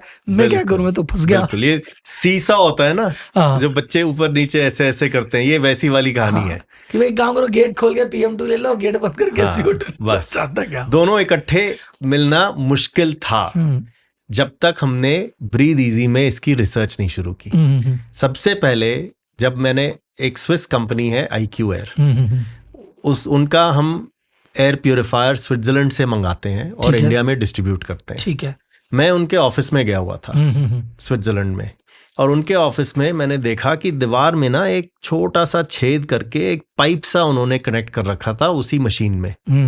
मैंने उससे पूछा कि यार ये है क्या, ये मतलब ये तो पहले कभी देखा नहीं, आपने बताया भी नहीं, ये है क्या चीज? तो उन्होंने कहा ये स्पेशल एप्लीकेशंस है अस्पतालों में, अस्पतालों में लगते हैं ये प्रेशराइज करने के लिए। फॉर एग्जाम्पल, किसी को कोविड हो गया तो वो आइसोलेट करना पड़ता है उनको।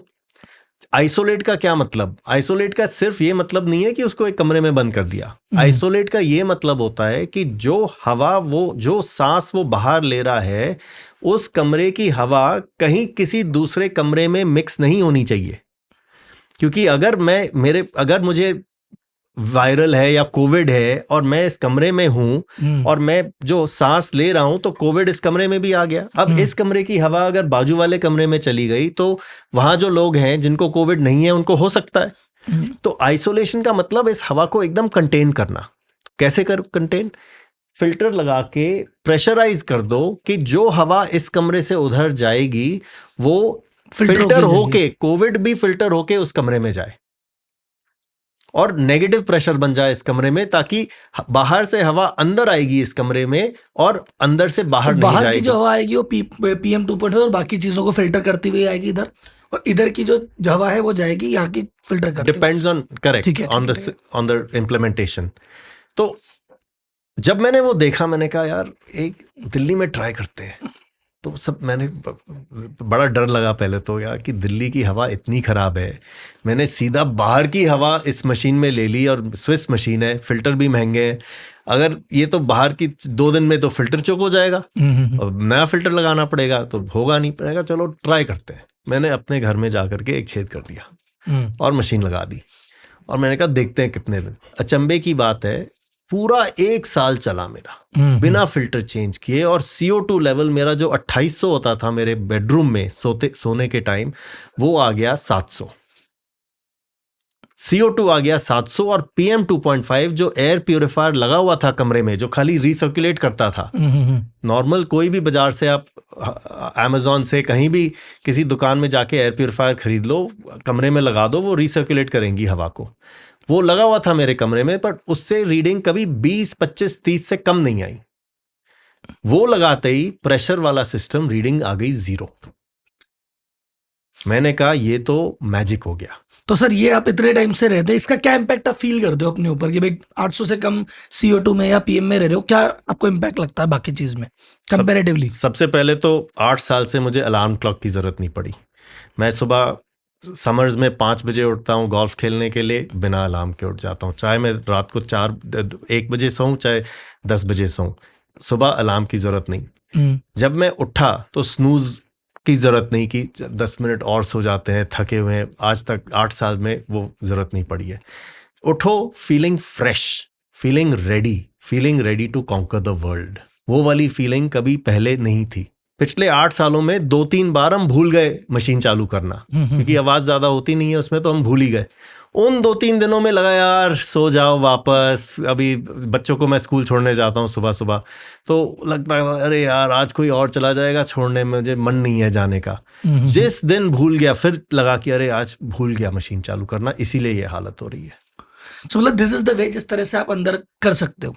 अब सर एक और चीज आपने प्योरीफायर क्या बताया, भाई कई लोग आजकल हो गया कि अच्छा ठीक है पोल्यूशन है, क्या हुआ हमारे पास प्योरीफायर है, वो गए खरीद लाया लगा लिया, तो क्या उससे 100% सॉल्यूशन नहीं निकलता या निकलता है? बिल्कुल नहीं निकल सकता। 100% नहीं निकलता। बिल्कुल तो 90 निकलता है, 80 निकलता है या 50 निकलता है, कितना परसेंट कह सकते हैं? मेरे हिसाब से 30-40 निकलता है। 30-40%। किसी भी एवरेज प्योरीफायर वो क्या कर सकता, मतलब 40% क्या वो कर देता है, 60 क्या वो नहीं कर पाता? जो PM 2.5 है उसको वो 80% कम कर देता है। जो बाहर से आ रहा है उसको 80% रोक दिया, बाहर से नहीं, तो जो कमरे के अंदर PM 2.5 है उसको वो 80% कम कर देगा। ठीक है, बस। और CO2 बाहर पे से काम जो करता है वो? बिल्कुल भी नहीं करता। अच्छा। CO2 पे 0 काम करता है। और जो वॉलेटाइल ऑर्गेनिक कंपाउंड्स हैं, आपने कभी किसी कमरे में अगर पेंट किया हुआ हो तो उस पेंट की जो खुशबू आती है, that is a VOC, volatile organic compound, cancer producing. Nail polish remover, उसकी स्मेल, व्हाइट बोर्ड मार्कर की smell, these all toluene which is cancer producing. Spray refresher जो रूम फ्रेशनर जो होते हैं, all cancer producing. Deodorant spray, जो बड़े बड़े brands आ गए हैं आजकल बाजार में, जो डिओड्रेंट स्प्रे होते हैं जो हम लगाते हैं, सारे कैंसर प्रोड्यूसिंग। स्किन में सीधा वो VOCs अंदर जाती हैं एंड कैंसर प्रोड्यूसिंग।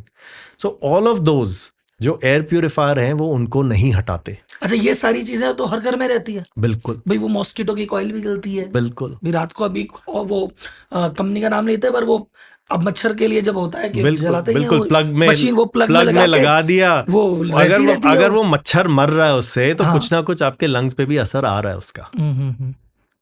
तो ये सब चीजें आपके एयर प्यूरिफायर को नहीं हटाती पूरा। तो वो एयर प्यूरिफायर PM 2.5 80% कर रहा है, बाकी सब चीजें 0 कर रहा है। तो इसीलिए मैं कह रहा हूं तो फ्रेश एयर की परिभाषा क्या है? कर रहा है। फ्रेश एयर की परिभाषा क्या, आप किसको बोलोगे क्या this air is the best air? Fresh air में क्या होता है? 0 V2C, 0 पोल्यूशन। ओके, सारे तरीके के पोल्यूशन हटा। VOC नहीं होगा उसमें। VOC नहीं होगा, ठीक है। CO2 कम होगा, 800 से नीचे होगा। PM 2.5 एज क्लोज टू 0 होगा। ओके, इसको फ्रेश एयर कहेंगे। इसको फ्रेश एयर कहेंगे। और बाकी भी और प्रदूषण है जो मैंने पहले कहा था, nitrogen dioxide, sulphur dioxide, hydrogen sulphide. कई लोग नालों के पास रहते हैं, ओपन नाले हैं, खुले हुए नाले हैं। यहाँ पर खुले नाले से बहुत गंदी बदबू आती है। वो बदबू कई जगह, यहाँ पर पता नहीं ऐसा है या नहीं, बट जो AC लगे हुए होते हैं ना उस एरिया के पास, उनका जो कॉपर की पाइप होती है AC की, वो करोड़ हो जाता है और गैस निकल जाती है। और फिर वो वारंटी भी नहीं देना चाहते AC वाले ऐसे एरियाज में जहाँ खुले नाले होते हैं। तो अगर उस खुले नाले से जो गैस निकलती है उसको कहते हैं हाइड्रोजन सल्फाइड। अगर वो हाइड्रोजन सल्फाइड कॉपर जैसे पाइप को खत्म करके गैस लीक कर सकती है, तो वो हमारे अंदर जाकर के क्या कर रही है हमें? और सर, खुले नाले तो चलो फिर भी लिमिटेड जगह होते होंगे, कचरे के ढेर तो हर कॉलोनी में एक जगह मिलता ही है। उससे मतलब भी अगर आप गाड़ी सेम, हर कोई चौराहे पे कहीं ना कहीं कचरे का ढेर तो दिख जाता है। बिल्कुल, और गीला कचरा और कई कई दिनों तक वहां पड़ा रहा तो उससे भी हाइड्रोजन सल्फाइड निकलेगा फिर। तो मतलब जो अपन घर को सेफ मानते हैं कि यार घर के अंदर आके गेट कुंडी बंद तो अपन बच गए, तो बचे नहीं है। अच्छा सर, एक और चीज है कि घर के अंदर के पोल्यूशन को क्या हम कंट्रोल कर सकते हैं? जैसे फॉर एग्जांपल आप दिल्ली में रहते हैं, दिल्ली में द्वारका में इस समय बाहर जाओ 500 का AQI है। क्या दिल्ली में द्वारका में किसी कॉलोनी के 2 घर में कि प्लाट नंबर 20 में अंदर का AQI अलग है, 21 में अलग है, ऐसा हो सकता है? बिल्कुल हो सकता है। मतलब बाहर का तो सबके लिए सेम है, अपने घर को आप अपने हिसाब से मैनेज कर सकते हो। अंदर हम 0 कर सकते हैं, मेरे हाथ में है, मेरे चॉइस में है।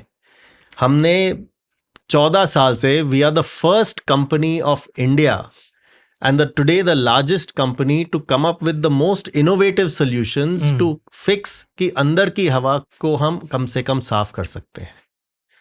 अंदर की हवा साफ कर दी तो कम से कम 90% टाइम मेरा, क्योंकि हम सोते हैं कमरे में, ऑफिस जाते हैं कमरे में, गाड़ी में बैठते हैं गाड़ी भी बंद है। अगर इन तीनों जगहों को हमने साफ कर दिया तो 90% समय मेरा साफ हवा में रहेगा। 5, 7, 8, 10% में कभी बाहर गया टहलने, ये वो, मास्क पहन लो अगर बहुत ज़्यादा है, नहीं तो 5-7% एक्सपोजर मिलेगा मुझे पोल्यूशन का। तो अगर 90% से मैं बच जाता हूँ तो कम से कम 90% जो पोल्यूशन मेरे लंग्स में जा रहा है, जो काला कर रहा है, वो कम होगा और मैं घर के अंदर 0 तक कर सकता हूँ। We were the first ones to do that and it is possible with technology. Breathe Easy में हमने किया है और आज तो ऐसी टेक्नोलॉजी आ गई है हमारे पास जो एक मशीन से हम एक अपार्टमेंट कर सकते हैं। हम पूरे इंडिया में आज के दिन डीलरशिप्स ले रहे हैं लोगों से, क्योंकि लोग कह रहे हैं कि ये तो प्रॉब्लम हर जगह है। लोग कह रहे हैं मुझे पुणे में चाहिए, अहमदाबाद में चाहिए, सूरत में चाहिए, जयपुर में चाहिए, ग्वालियर में चाहिए, आगरा में चाहिए, हर जगह लोगों को चाहिए। ब्रीथ इजी है क्या? आप उसमें क्या चीज प्रोवाइड कर रहे हैं, पहली चीज। और एक इंटरेस्टिंग चीज कि इसकी शुरुआत कैसे क्या हुई थी, बिकॉज ये मेरे हिसाब से आपसे मैं सुन रहा हूँ। एयर प्यूरिफायर के बारे में मैंने फिर भी कुछ कंपनीज के नाम बताई, ये कंपनी एयर प्यूरिफायर करती है, पर ये जो आप बात कर रहे हैं ये एकदम डिफरेंट है। तो फर्स्ट, मतलब बहुत सारे सवाल हैं इसमें, एक एक करके लेते हैं। पहला, जो आप कर रहे हैं और वो जो एयर प्यूरिफायर है, इसमें फर्क है या one and the same thing है? बहुत फर्क है। ओके, बहुत फर्क है। Breathe Easy is a company that was started in 2012-13। ठीक है। Focuses on indoor air quality. सिर्फ हम, चाहे वो घर हो, छोटा सा घर हो, एक कमरा हो, चाहे वो बड़ा घर हो, चाहे वो स्कूल हो, चाहे वो मॉल हो, ऑफिस हो, अस्पताल हो, कोई भी अंदर की जगह, हम चाहे वो महल भी हो, हम महल भी कर रहे हैं अब बड़े सारे। राजस्थान में मिले होंगे आपको। नहीं, इंडिया से भी बाहर बहुत सारे बड़े बड़े महल हैं, तो वो भी अब हम कर रहे हैं। तो ऐसे प्रोजेक्ट्स इंडोर एयर क्वालिटी के, we were the first ones to do that. ठीक है। ब्रीथ इजी का सिर्फ एकमात्र गोल था कि हम लोगों को जागरूक करें और लोगों को अच्छी हवा से इंट्रोड्यूस कराएं कि ये हो भी सकता है, ये इतनी बड़ी प्रॉब्लम है, जाने लोग, और फिर उस प्रॉब्लम का हल भी दें हम। और शुरू से हमने ये किया है।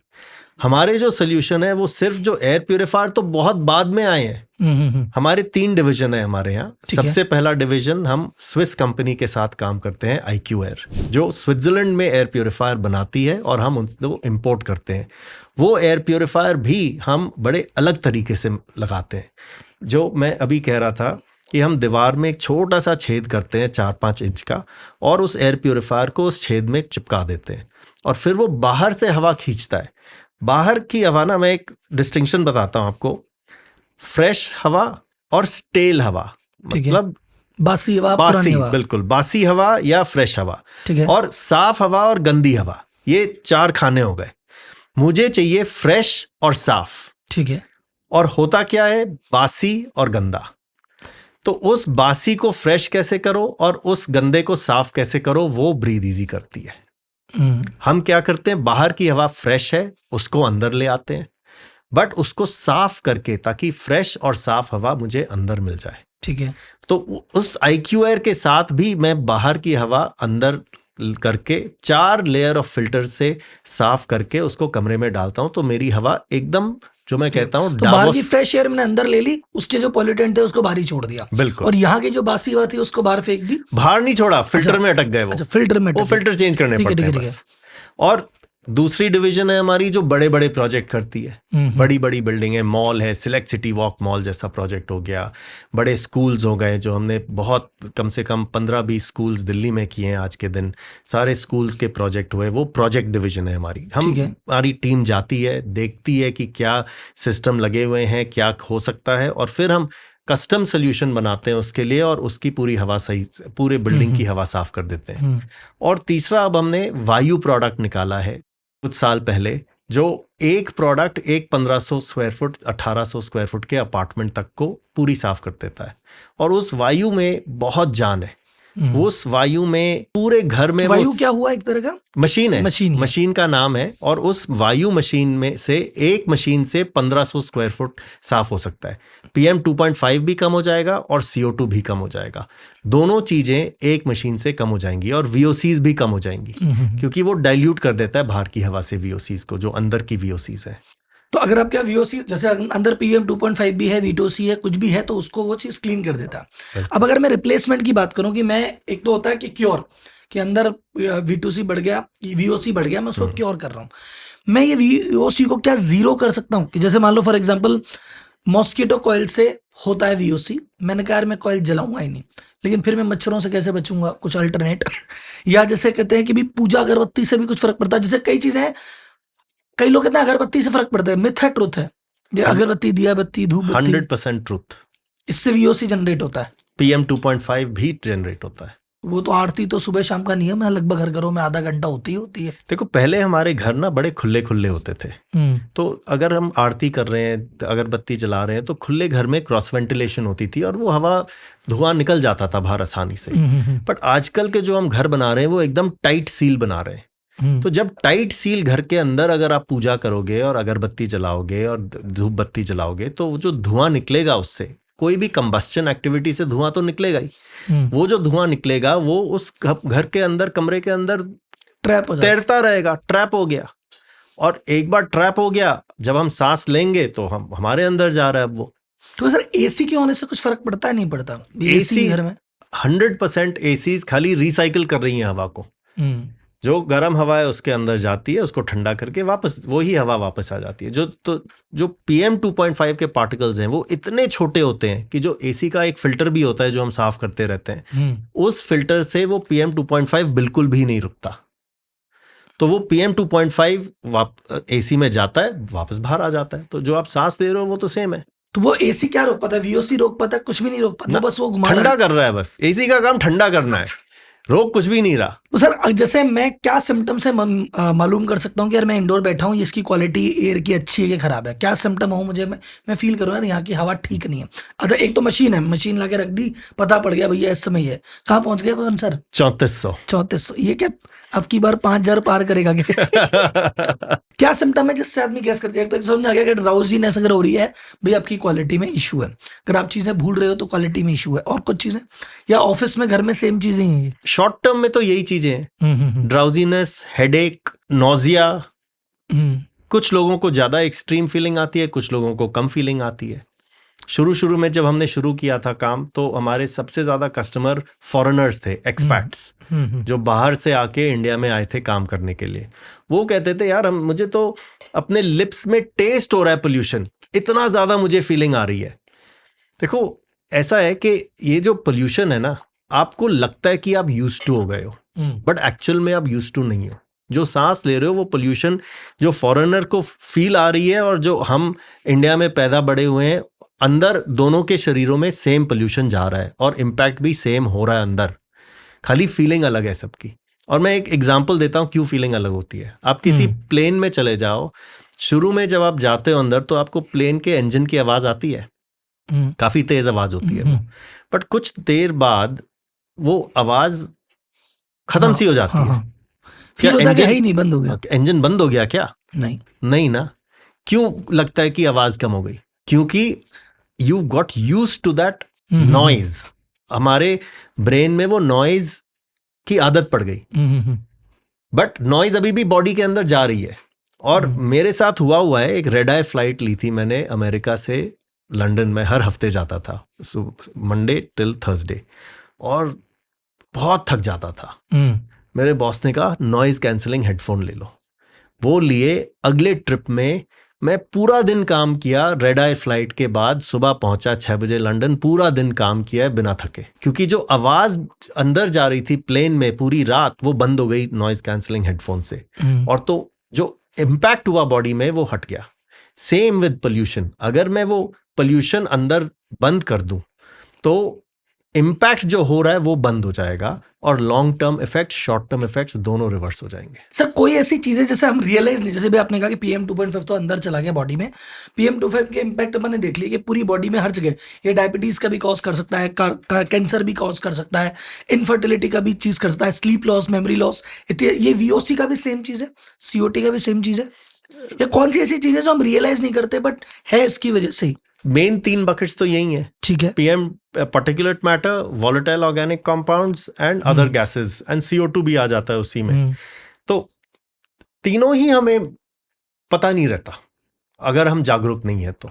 और सर एज अ कंट्री क्या इम्पैक्ट हो रहा है पोल्यूशन का हमारे ऊपर? कोई चीजें जो हम डायरेक्टली नहीं देख पा रहे पर इनडायरेक्टली कंट्री भी बहुत इम्पैक्ट कर रही है। तो बहुत इम्पैक्ट्स हैं। आप टूरिज्म सेक्टर पे इम्पैक्ट देख लो।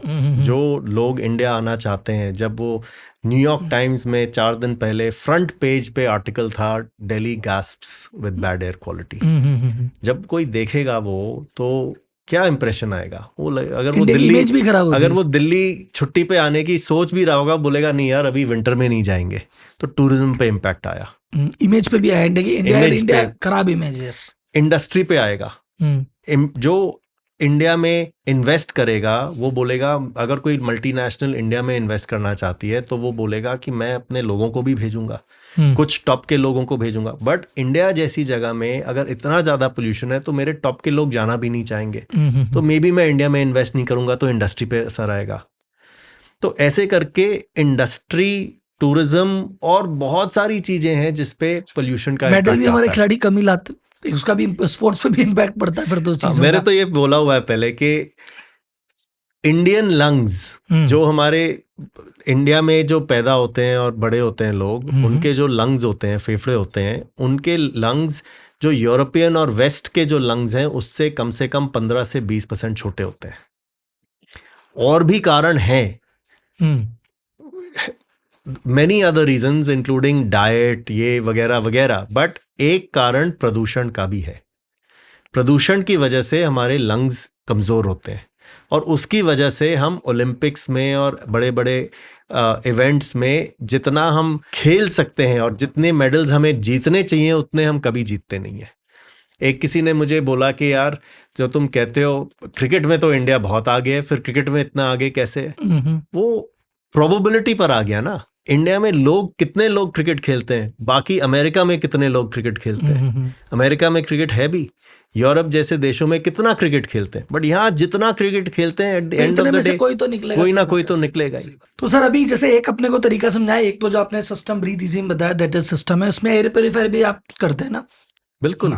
तो सर अभी जैसे कहते हैं कि हम ऑनलाइन देखते हैं प्योर प्योरीफायर, हर आदमी ढूंढ रहा है एयर प्योरीफायर, ऑनलाइन ले लो। अब वहां पे 5,000 का भी मिल जाएगा, वहां पे 50,000 का भी है, वहां पे 2 लाख का भी है। तो इसमें 5,000 वाले में और 2 लाख वाले में फर्क क्या है? क्या 5,000 वाला भी इफेक्टिव है, 2,000 वाला सिर्फ ब्रांड के पैसे ले रहा है, या 2,000 इफेक्टिव है तो फिर ये 5,000 वाला मिल क्यों रहा है, फिर कर क्या रहा है ये? 2-3 चीजें हैं, देखो 5,000 वाले और 2 लाख वाले में जमीन आसमान का फर्क है, इसीलिए प्राइस में फर्क है। It's not just brand. कुछ हो सकता है ब्रांड, कुछ परसेंटेज उस 2 लाख का हो सकता है ब्रांड की वजह से हो, कहाँ बना है, क्या क्वालिटी है, वो सब है। But end of the day result जो आपको 2 लाख वाले से मिल रहा है वो 5,000 वाले से मिल ही नहीं सकता।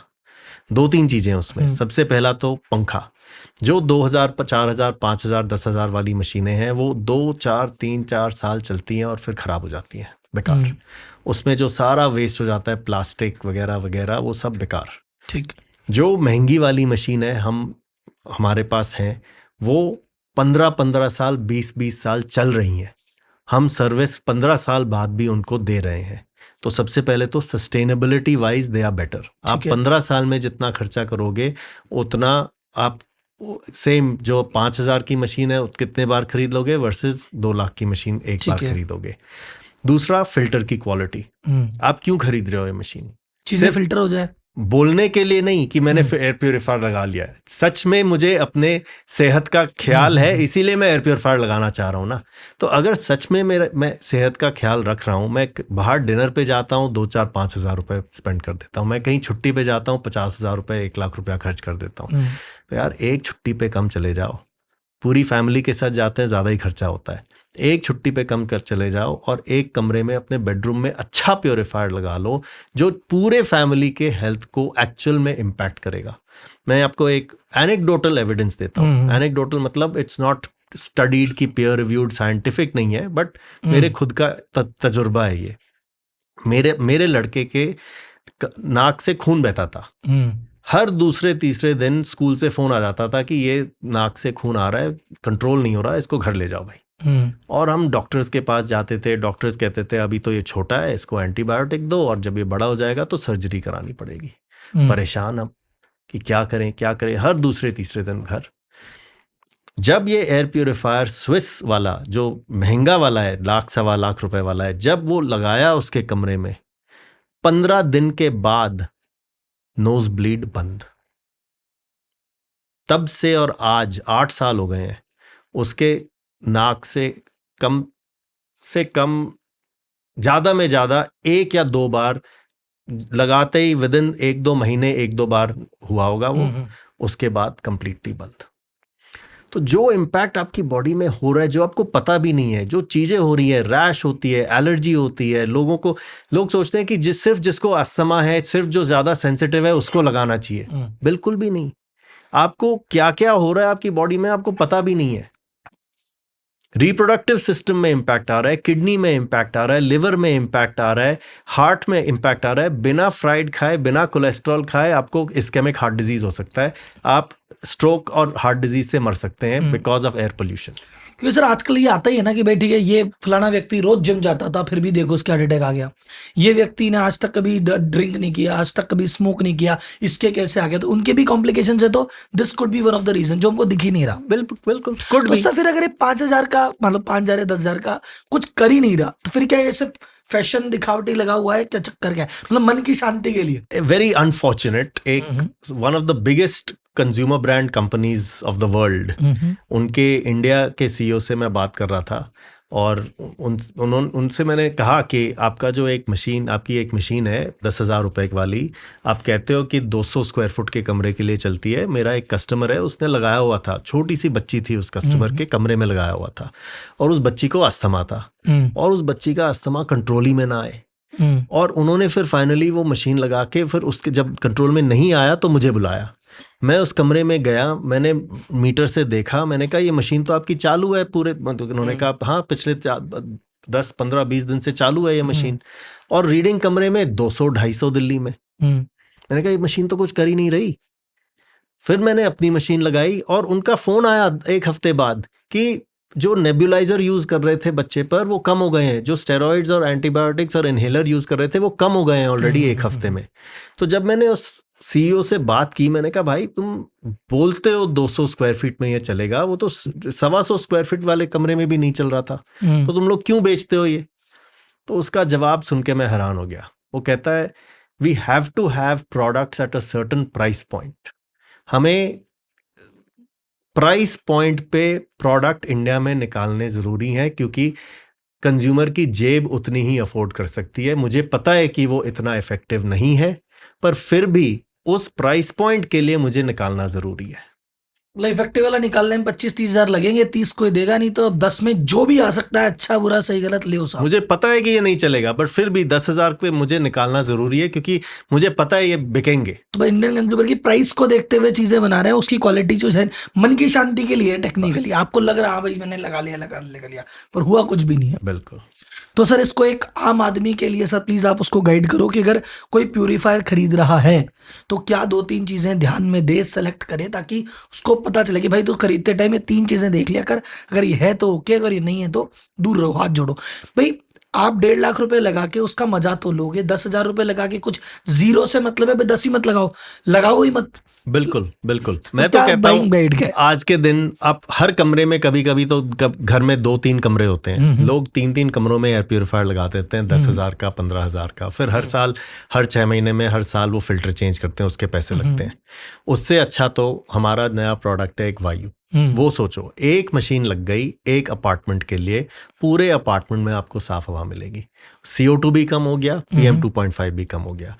मशीन बाहर लग गई, कमरे के अंदर भी नहीं लगी, आवाज भी कम होती है। अंदर लगा के रखो तो उसमें आवाज होती है, बाहर लगा के रखो तो आवाज अंदर उतनी नहीं आती। तो ये सारी चीजें अगर मैं ध्यान में रखूंगा कि कोई मशीन जो CO2 को भी कम करे और PM 2.5 को भी कम करे, हमेशा ऐसा सेंसर लो जो मशीन से अलग हो। कई मशीनों पे आजकल रीडिंग आती है कि AQI कितना है। मैं कभी भी नहीं कहता कि जिस मशीन पे रीडिंग सेंसर हो वो वाली मशीन मैं कभी बेचता नहीं हूँ या रेकमेंड नहीं करता, क्योंकि जो हवा की क्वालिटी उस मशीन के पास है वो मुझे नहीं पता करनी। मैं मशीन के पास जाके तो हवा सांस नहीं ले रहा, मुझे तो जहां मैं बैठा हूं मुझे वहां पता करना है कि मेरी हवा कैसी है। तो सेंसर अलग रखो। कंज्यूमर कोई खरीदे एयर प्यूरिफायर तो अलग से सेंसर खरीदो, वो अपने बेड साइड पे रखो, अपने ऑफिस के टेबल पे रखो, ताकि आप जागरूक रहो कि आप हवा कौन सी ले रहे हो।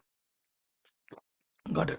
तो सेंसर अलग होना चाहिए और एयर प्यूरिफायर ऐसा होना चाहिए जो PM 2.5 एंड CO2 दोनों को हेल्प करे। VOC इसमें कवर होता है ऑटोमेटिकली, अलग होता है। जैसे ही आपने CO2 कर दिया ना, VOC तो VOC अपने आप कम हो जाएगा। ठीक है। एक सर ये HEPA फिल्टर का आता है, ये क्या होता है? HEPA is a technical term जो इंडस्ट्री में यूज होता है। HEPA का मतलब high efficiency particulate arrester. Okay. PM हमने बोला था ना पार्टिकल मैटर, PM 2.5 का मतलब उसका साइज, और PM का मतलब पार्टिकुलेट मैटर। तो HEPA मतलब high efficiency particulate arrester, HEPA। तो जो छोटे पार्टिकल्स हैं वो HEPA की ग्रेडिंग होती है, H11, 12, 13, 14, 15, 16। जितना बड़ा नंबर होता है उतना ही छोटे पार्टिकल्स को वो रोक पाता है। बस। तो सर जैसे अपना पहला प्रयास जो मुझे अभी आपकी बात से समझ में आया, पहला स्टेप जो आदमी का होना चाहिए मुझे, कि आप प्योरीफायर लगाओ लेकिन महंगा वाला लगाओ, बेटर वाला लगाओ, जिसमें जो सिर्फ PM2 पे काम ना करे, जो काम करे आपके CO2 पे भी, और एक क्वालिटी जो लॉन्ग टर्म सस्टेनेबल हो। आप कोई वो चीज ले ले कि अच्छा मच्छर हो गए 3 महीने मशीन लगा दे, 9 महीने ऐसे रह लेंगे, तुमको 365 दिन आने वाले 10 साल 20 साल तक चाहिए, तो लॉन्ग टर्म देख के वो रखना चाहिए। तो फर्स्ट स्टेप तो हो गया जो आपका सिस्टम है वो वाला। सेकंड उस पर नहीं आते भाई, नॉर्मल प्योरीफायर लो। स्टेप 2, अब कोई व्यक्ति कहता है कि यार मैं मान लो सिस्टम पे अभी नहीं जा रहा, लेट जाऊंगा, या प्योरीफायर भी थोड़े टाइम बाद लगाऊंगा, अभी मैं कौन से प्रिकॉशंस ले सकता हूं उसको अवॉइड करने के लिए। तो कुछ चीजें इस पे अपन चर्चा करते हैं, आप मुझे प्लस माइनस बताना कि एक, कि यार बाहर बहुत ज्यादा 500 से ज्यादा का AQI इस समय, तो मैं बाहर निकलना ही बंद कर दूं, और अगर निकल रहा हूं तो मैं क्या विशेष चीज का ध्यान रख के निकलूं? अगर निकलना ही जरूरी है तो मास्क पहन के निकलो। ठीक है। मास्क भी अलग तरीके के आते हैं। एक मास्क आता है जिसमें फ्रेश एयर जाती है बाहर से, ट्यूब लगा हुआ होता है, फिल्टर होता है, पंखा होता है, उससे हवा ट्यूब से मास्क के अंदर जाती है, वैसा लगा लो। या नॉर्मल मास्क भी लगा लो, इजी फ्लो मास्क। हाँ। तो उससे हवा मतलब बाहर भी है तो भी फिल्टर होके आप ले रहे हो? बिल्कुल। ठीक है। या नॉर्मल मास्क लगा लो कम से कम, और कुछ नहीं। N95 भी एकदम सही है। कम से कम आप 90-95% जो प्रदूषण है उसको आप बचा के चल सकते हो बाहर। ठीक है। तो बाहर सबसे पहले तो बच्चों को बाहर स्पोर्टिंग एक्टिविटी एकदम बंद करनी चाहिए जब वो एकदम 250-300 से ऊपर हो जाता है, क्योंकि जब स्पोर्टिंग एक्टिविटी होती है बच्चों की तो वो सांस की जो जिस रेट से वो हवा सांस लेते हैं वो और बढ़ जाती है, और उस ज्यादा पोल्यूशन अंदर जाता है। तो all sporting activities must be stopped.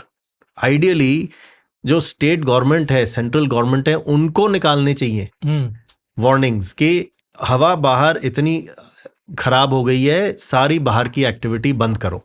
उनको वार्निंग निकालनी चाहिए। पर आज के दिन हमारे यहाँ कोई सिस्टम है नहीं, बकायदा मैचेस। बिल्कुल। तो आदमी जो रनिंग करने जा रहा है कि यार मैं फिट रहूंगा, मैं रनिंग करने जा रहा हूँ, तो रनिंग में तो ज्यादा बीमार हो गया वापस आ रहा है। बिल्कुल। या बाहर आउटडोर में कर रहा है, मैं एक्सरसाइज कर लेता हूँ, ये कर लेता हूँ, तो ज्यादा बीमार हो रहा है वो 200%। तो एक्सरसाइज करे वो कहना, एक्सरसाइज करे तो दिक्कत, नहीं करे तो दिक्कत। करो, कमरे के अंदर करो, फ्रेश एयर के साथ करो, फ्रेश क्लीन एयर के साथ अंदर करो। ओके। कौन मना कर रहा है? तो मतलब जिम वालों को तो स्पेशली लगवा लेनी है चीजें, 200%। क्योंकि वो तो जिम में लाके बीमार ज्यादा कर रहे हैं, क्योंकि जिम हमने जाके एक्सरसाइज की। सैकड़ों जिम किए हैं दिल्ली में, जहाँ AQI 0 तक आ गया है, CO2 एकदम परफेक्ट है। लोग ज्यादा मेंबरशिप्स लेते हैं। वैसे आजकल तो लोग मेंबरशिप लेने से पहले पूछते हैं कि आपके जिम में साफ हवा है क्या, तब मैं मेंबरशिप लूंगा। चाहे उसका प्रीमियम ले लो भाई साहब, तुम बिल्कुल 2000 के ले दो, 3000 ले लो, हवा तो साफ दे दो। बिल्कुल। तो सर ये तो मान लो कि आदमी को मिशन, मतलब अब आदमी को सोचना पड़ेगा कि अच्छा मैं घर पे हूं तो घर पे मैंने ये कर लिया, अब मैं ऑफिस जा रहा हूँ तो यार ऑफिस में भी कुछ करूँ, अब मैं अगर जिम जा रहा हूँ तो मैं जिम में भी कुछ करूँ, फिर वो अपना प्लानिंग करनी पड़ेगी। अच्छा सर, ये कुछ जगह ओपन एयर जो प्यूरीफायर हैं ये इफेक्टिव है या मार्केटिंग गिमिक है? हमारे जयपुर का बड़ा वायरल हुआ था, वो रेड लाइट पे लगा दिया था कि हाँ साहब ये ओपन एयर प्यूरीफायर है, तो वो क्या इफेक्टिव है, नहीं इफेक्टिव है? सबसे बड़ा waste drain on tax payer money, outdoor air purification, सबसे बड़ा वेस्ट। मेरे टैक्स के पैसे सबसे बेकार के चीज़ों में यूज़ हुए हैं। सबसे बड़ा number 1 waste outdoor air purification. तो उससे कुछ नहीं हो रहा। सोल्यूशन पे आप फोकस करो ना। सोल्यूशन है सोर्स पे ठीक करो पोल्यूशन, जहां से निकल रहा है उसको ठीक करो, उसके लिए पॉलिसी बनाओ। मैं पोल्यूशन पहले पैदा कर रहा हूं और फिर उसके बाद और ज्यादा टेक्नोलॉजी बाहर लगा करके जो चलेगी नहीं और बाद में बेकार हो जाएगी और फेंक जाएगी और ज्यादा प्रदूषण करेगी, वो कर रहा हूं। और किससे पैसे से? टैक्स पे, हमारे पैसे से। सर प्लांट, कई लोग कहते हैं plant is a good alternative, कि आपके अगर एयर प्योरीफायर नहीं है तो आप तो घर में प्लांट रख लो, तो उससे ऑक्सीजन रहेगी, CO2 कंट्रोल रहेगी। ये मिथ है, ट्रूथ है? लार्जली मिथ है। Largely plants are very good. Plants बहुत अच्छा काम करते हैं। बिना प्लांट्स के हम कोई भी जीवित नहीं रहता आज के दिन। बट घर के अंदर अगर मैंने प्लांट्स लगा लिए तो जितना प्रदूषण हमने पैदा किया हुआ है आज के दिन इंडिया में, चाहे जो दिल्ली हो, चाहे जयपुर हो, चाहे बॉम्बे हो, चाहे कहीं भी हो, जितना प्रदूषण है वो बेचारा प्लांट, एक प्लांट या चाहे 10 प्लांट उसको पूरा ठीक से नहीं कर पाता। वो कर सकता है पर उसकी कैपेसिटी क्या, वो तुम्हें पहले जंगल लगाना पड़ेगा अंदर। बिल्कुल, जंगल से भी ज्यादा लगाना पड़ेगा। मैंने तो अपने बेड कमरे में 14 गमलों की जगह थी, 14 लगा दिए, चलने की जगह नहीं बची। मेरी बीवी कहती है कर क्या रहे हो? मैंने कहा एक रात के लिए एक्सपेरिमेंट करते हैं, रीडिंग लेते हैं। तो मैंने रीडिंग ली। जो मैंने स्विस वाली मशीन लगा रखी है उससे पहले की बात है ये। तो हमारा CO2 कमरे में 2800 तक जाता था जब सोते थे हम लोग, और मुझे चाहिए था 800 के नीचे। तो मैं तो सोच रोज कुछ ना कुछ नया एक्सपेरिमेंट कोशिश करते रहो। तो 14 प्लांट लगा दिए। 14 प्लांट लगाने के बाद CO2 28 से 2730 आया। 10, 20, 40, 50, 60 ppm से कम हुआ। मुझे चाहिए 800 से कम। तो not a viable solution. PM 2.5 जो 200 था, अगर मैं कोई भी एयर प्यूरिफायर ना लगाऊं तो प्लांट से वो 200 से 190 भी ना आए। तो PM 2.5 तो कुछ करेगा भी नहीं, CO2 भी बहुत कम करेगा। तो plants is not a viable solution in an indoor. वही अगेन मन की शांति होम, बस। हाँ, मन की शांति है, ये लगा हुआ है। हमने किया हुआ है प्लांट्स के साथ। हमारी बिल्डिंग में जो सर्टिफाइड है CPCB वाली, उसमें 7000 प्लांट लगाए हुए हैं। एक छोटी सी बिल्डिंग में 7000 प्लांट्स, और उसमें भी स्पेशल टेक्नोलॉजी के साथ जो रूट जोन को भी एक्टिवेट कर देती है। उससे फिर भी थोड़ा बहुत फर्क पड़ता है, और हमारी बिजली की खपत जो है इस बिल्डिंग में कम हो जाती है। वो कंप्लीटली सेपरेट टॉपिक है, अलग चीज है। हवा में इफेक्ट आता है, VOCs कम हो जाते हैं प्लांट से, बट बिजली पे इम्पैक्ट आता है। इसीलिए हमने 7000 प्लांट्स लगाए हुए हैं। बट घर के अंदर वायबल नहीं है। 7000 प्लांट कैसे लगाया? अच्छा, कई लोग जो छत को गार्डन बना लेते हैं वो कितना, लेकिन उससे भी फर्क क्या पड़ा? छत तो ओपन है, उसको तो लड़ना 500 AQI से है, तो वो तो मुझे अगर घर में 14 प्लांट कुछ नहीं कर पा रहे तो छत पे 1400 प्लांट भी नहीं कर पाएंगे, क्योंकि वहां तो लेवल और ज्यादा है। बिल्कुल सर, आजकल कुछ चीजें आती है। आजकल ऑक्सीजन बार आ गया कि भाई ठीक है, यहाँ जाके 45 मिनट आप ऑक्सीजन ले लो, वो डब्बे में ऑक्सीजन मिलने लग गई है। वो क्या अगेन मार्केटिंग में क्या, उसका कुछ यूज लेनी देनी है? ऑक्सीजन बार का तो मैं नहीं कहूंगा कुछ, क्योंकि मुझे कंप्लीट आइडिया नहीं है। अप टिल नाउ जो मैंने समझा है और पढ़ा है, मुझे लगता है थोड़े बहुत गिमिक्स हैं ये। बट कुछ लोग डॉक्टर्स भी कहते हैं कि इसमें कुछ फायदे होते हैं, स्पेशली ऑक्सीजनेशन में वगैरह वगैरह। बट जो कैन्स हैं, दैट इज प्योरली मार्केटिंग। आप एक कैन हवा कितनी 5 मिनट सांस ले लोगे? अगर आप प्रदूषित एरिया में जा रहे हो और पूरा दिन वहां पे रह रहे हो, आपने 5 मिनट साफ हवा ले भी ली तो उससे क्या हो जाएगा? कुछ भी नहीं होगा। 11,000 लीटर में से 5 लीटर, जितना 1 लीटर ले लिया, क्या हो गया? जितना खर्चा उसको बनाने में उसको कैन बनाने में, कैन के अंदर उसको पकड़ने में, प्रेशराइज करने में और फिर ट्रांसपोर्ट करने में जितना कार्बन फुटप्रिंट लगा है उसको बचा लो भाई। जो प्रॉब्लम है उसको सॉल्व करो। सर अब आते हैं लास्ट 2-3 सवालों में। एक सबसे पहले जैसे अपन ने एक डेटा में देखा कि इंडिया वर्ल्ड के जो 20 पॉल्यूटेड सिटी है उसमें से 13 इंडिया में है साहब।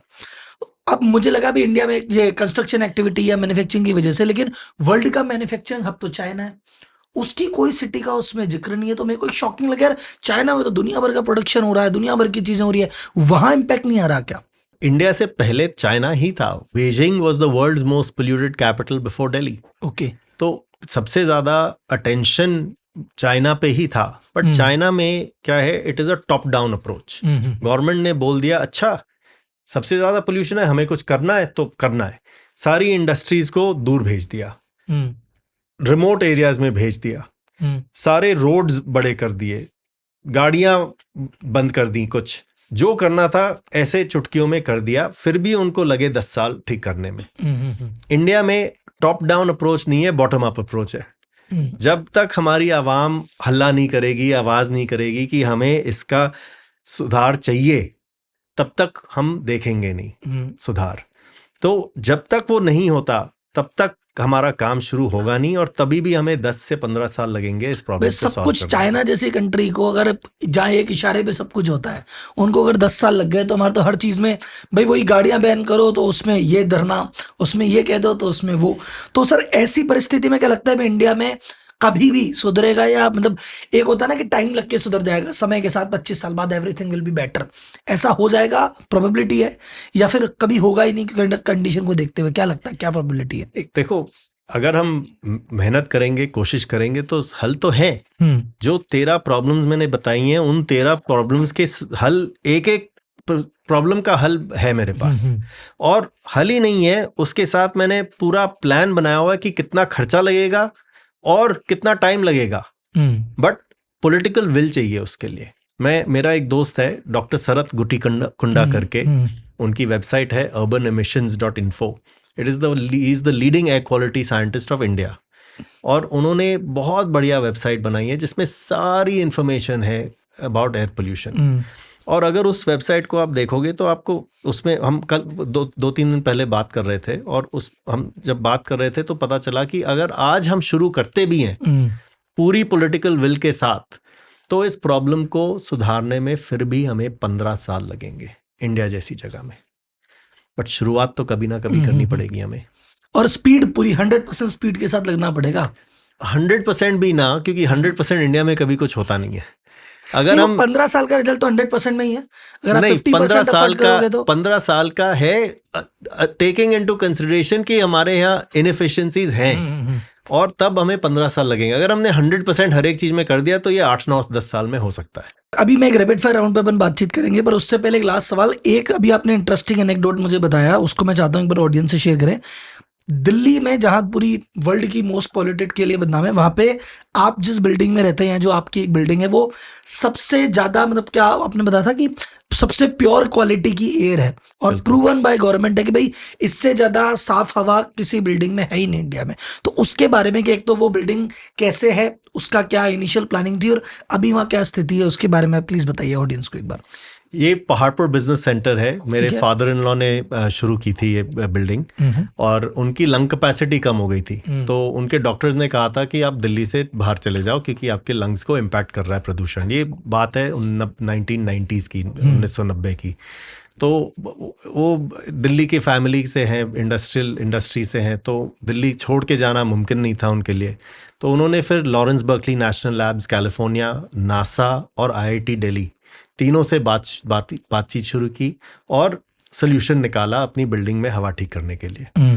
तो it was a combination solution, जो मैकेनिकल फिल्ट्रेशन टेक्नोलॉजी जो आज हम ब्रीथ इजी के नाम से कर रहे हैं, वो प्लस नेचुरल प्लांट्स, दोनों को मिला करके उन्होंने अपनी बिल्डिंग में हवा साफ कर ली।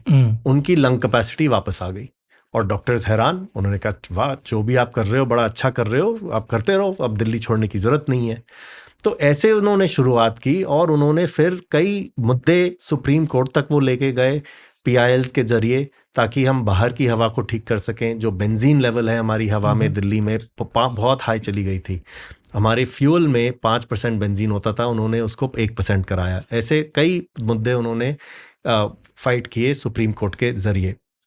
और फिर 2008 में उन्होंने सीपीसीबी को बुलाया और कहा कि मेरी बिल्डिंग में टेस्ट करो। तो उन्होंने 3 बिल्डिंगें ली, 2 गवर्नमेंट की बिल्डिंग और 1 उनकी बिल्डिंग, और हर एक बंदे के हेल्थ पैरामीटर्स टेस्ट किए। एक्सरे किया, लंग फंक्शन टेस्ट किया, ब्लड टेस्ट किया, सब कुछ किया। और जब तीनों बिल्डिंग के लोगों के ये कंपैरिजन किया तो सच में उनको दिखा कि इस बिल्डिंग के जो सारे लोग थे, compared to the other buildings, उनके हेल्थ पैरामीटर्स बेटर थे। और उन्होंने इतनी मोटी रिपोर्ट पब्लिश की है that it is the healthiest building of Delhi. Sir उसका मतलब उसका एक मॉडल बन के दिल्ली सरकार तक या बाकी सब तक पहुंचाइए कि हर बिल्डिंग वैसी बने तब जाके काम हो। सबने देखा हुआ है, बहुत लोगों ने देखा हुआ है। चलो सर, अब आते हैं सर कुछ रैपिड फायर राउंड पे और कुछ आपके क्विक सजेशंस पे। सबसे पहले वर्ल्ड की बात करें तो कौन सी कंट्री है जिसकी सबसे क्लीन एयर है? Scandinavian countries, all Norway, Sweden, Denmark, Switzerland, that entire region is very clean air. कौन सी कंट्री है जो वर्ल्ड में सबसे ज्यादा पॉल्यूटेड है? Today probably India. इंडिया की सबसे पॉल्यूटेड सिटी कौन सी है? चेंज होती रहती है क्योंकि हर सीजन डिपेंड अभी करता लेटेस्ट है। कौन सी चल रही है? हरियाणा में गाजियाबाद जैसी जगह में बहुत ज्यादा पोल्यूशन होता है आजकल। कौन सी इंडिया की सबसे अच्छी जगह है जहाँ पे क्लीन एयर है कंपैरेटिवली? पहाड़ी एरिया जो होते हैं मनाली, शिमला, यहाँ थोड़ा है बेटर। बहुत ज्यादा पोल्यूशन है वहां भी। मैं तो पहले पहाड़ों में ही जाता था, सेंसर ही लेके चले जाओ। अगर ठंड है वहां पर तो लोग तो लकड़ी जलाएंगे गर्म रखने के लिए, तो पोल्यूशन हो रहा है। और सर वहां तो मतलब मैं मनाली गया था लास्ट टाइम, बता अगर मैं 8 घंटे रोड पे था तो 6 घंटे जाम में ही था। मतलब वहां पे 2 किलोमीटर तो इतनी तो गाड़ियां हैं। जब चढ़ाई पे ट्रक जाती है तो लोड और भी ज्यादा होता है और धुआं और भी निकलता है। और कंस्ट्रक्शन एक्टिविटी है, जगह जगह कंस्ट्रक्शन भी हो रही है। तो आजकल कोई भी सेफ जगह नहीं है। जब मैं एक बार मैं कश्मीर गया हुआ था, वहां पर मैंने रीडिंग 0 देखी थी क्योंकि उसी दिन बर्फ गिरी थी। और बर्फ गिरी तो एकदम सब बंद हो गया उधर। सब बाहर का गिर रही थी बर्फ, तो बाहर के सारी आग बंद, बाहर सारी गाड़ियां बंद क्योंकि पूरी बर्फ जमी, मतलब हेवी स्नोफॉल थी, तो गाड़ियां बंद, बाहर हो गया वो। बस उस टाइम 0 था श्रीनगर में। बाकी मुझे अच्छी हवा बोल के कहीं नहीं दिखी आज के। मैं ये लेकर के हर जगह जाता हूँ। सर इंडिया में कोई ऐसी जगह बची है जहाँ पे अभी हम आसमान देख सकते हैं तारे वाला? क्योंकि हमने बचपन में तो देखा हुआ याद है, अभी याद नहीं है। मैं हर साल देखता हूँ। कहाँ? उसके लिए ना आपको 6 दिन चलना पड़ेगा विदाउट एनी सिविलाइजेशन। 6 दिन? 6 दिन बाद आपको तारे नजर आएंगे। तो हर साल मैं 10 दिन के ट्रैक के लिए जाता हूँ। कहाँ पे है सर वो? हर जगह है। मारखा वैली चले जाओ, लद्दाख के पास आप, बहुत सारी ट्रैक्स हैं। पिछले साल मैं कश्मीर गया था, जो ग्रेट लेक्स ऑफ कश्मीर है वहाँ। तो जब आप 2, 3, 4 दिन जहाँ सिविलाइजेशन है, जहाँ लोग हैं, जहाँ बसे हुए हैं लोग, उससे आप 3-4 दिन जब आप दूर निकल जाओ चल के पूरा दिन, फिर जब आप रात को टेंट लगाओ तो जब मिल्की वे दिखता है पूरा, तब पता चलता है कि क्या साफ हवा है और कैसा दिखना चाहिए। तारे तो दिल्ली में कोई देखता ही नहीं है। अब आजकल के बच्चों को ड्राइंग कंपटीशन दे दो और बोलो कि बाहर की सीनरी बनाओ, तो ऊपर ग्रे कलर के उससे बनाते हैं। ब्लू नहीं होता आजकल। ब्लू कलर तो मांगता ही नहीं है। बिल्डिंग बनाते हैं बहुत बड़ी बड़ी लाइट वाली, और ऊपर स्काई का कलर ग्रे। अनफॉर्चुनेट, सच है। पर ये मतलब बच्चे पूछते होंगे पापा इसमें स्काई ब्लू क्यों लिखा है? हाँ, हमने तो देखा ही तो है नहीं ब्लू। बिल्कुल। सर कौन सी ऐसे 3 चीजें जो एवरीबॉडी मस्ट डू अपने घर में इंडोर क्वालिटी की एयर को बढ़िया करने के लिए?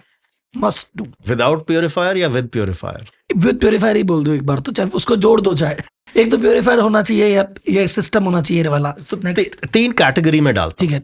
सबसे पहला, एयर प्योरीफायर सही तरीके का लगाओ। ठीक है। दूसरा, बहुत सारी चीजें जो हम यूज करते हैं जो प्रदूषण पैदा करती हैं, उसको यूज करना बंद करो। ठीक है। मस्कीटो रिपेलेंट हो गया, फ्रेशनर। चलो सर, जैसे मान लो मस्कीटो रिपेलेंट में नहीं लगा रहा, लेकिन मच्छर तो बहुत खाते हैं, मैं क्या करूं? बेड पे मच्छरदानी लगाओ।